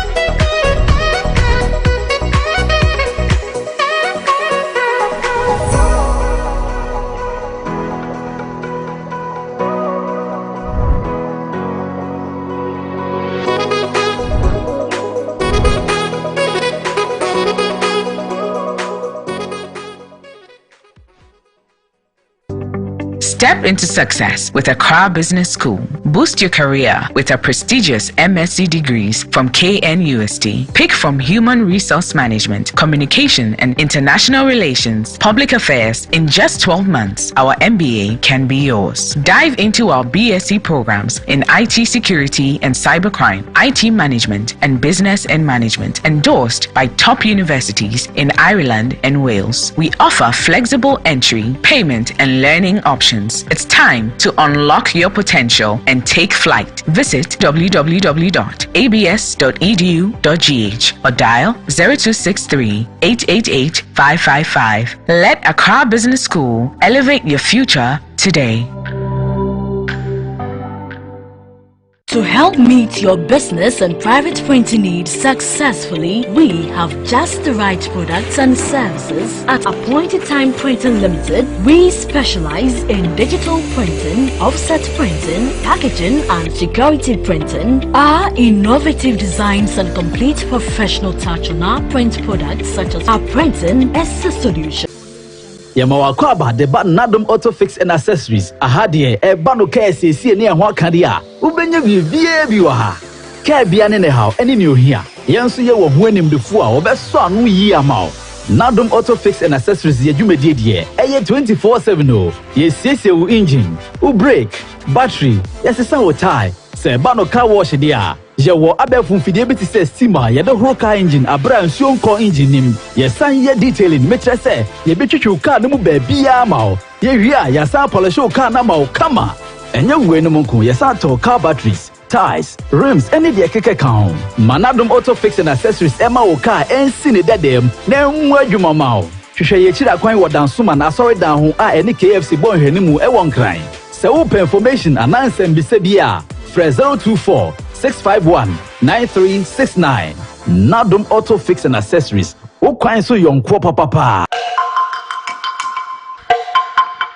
Masanabo, Masiamba. Say, you see the cashless. Say, cashless ya. You say, you can be a wish in your office. You see the power up back. And also, another will be beer. Set up auto credit. Set up auto credit and no one issue. So, what problem be up as a history for everything? He answer over power up. So, and one on the two assembly up. So, only smartphone and money how. And there's only data and so and it's you will bring. And one said, who may know young phone. Oh, sorry. Who may know phone. No one direct *226#. You are through there. You see the power up no mobile money, Visa card, Mastercard, a BH here. You let me see you see the power up. I want to show a down some. Ne simple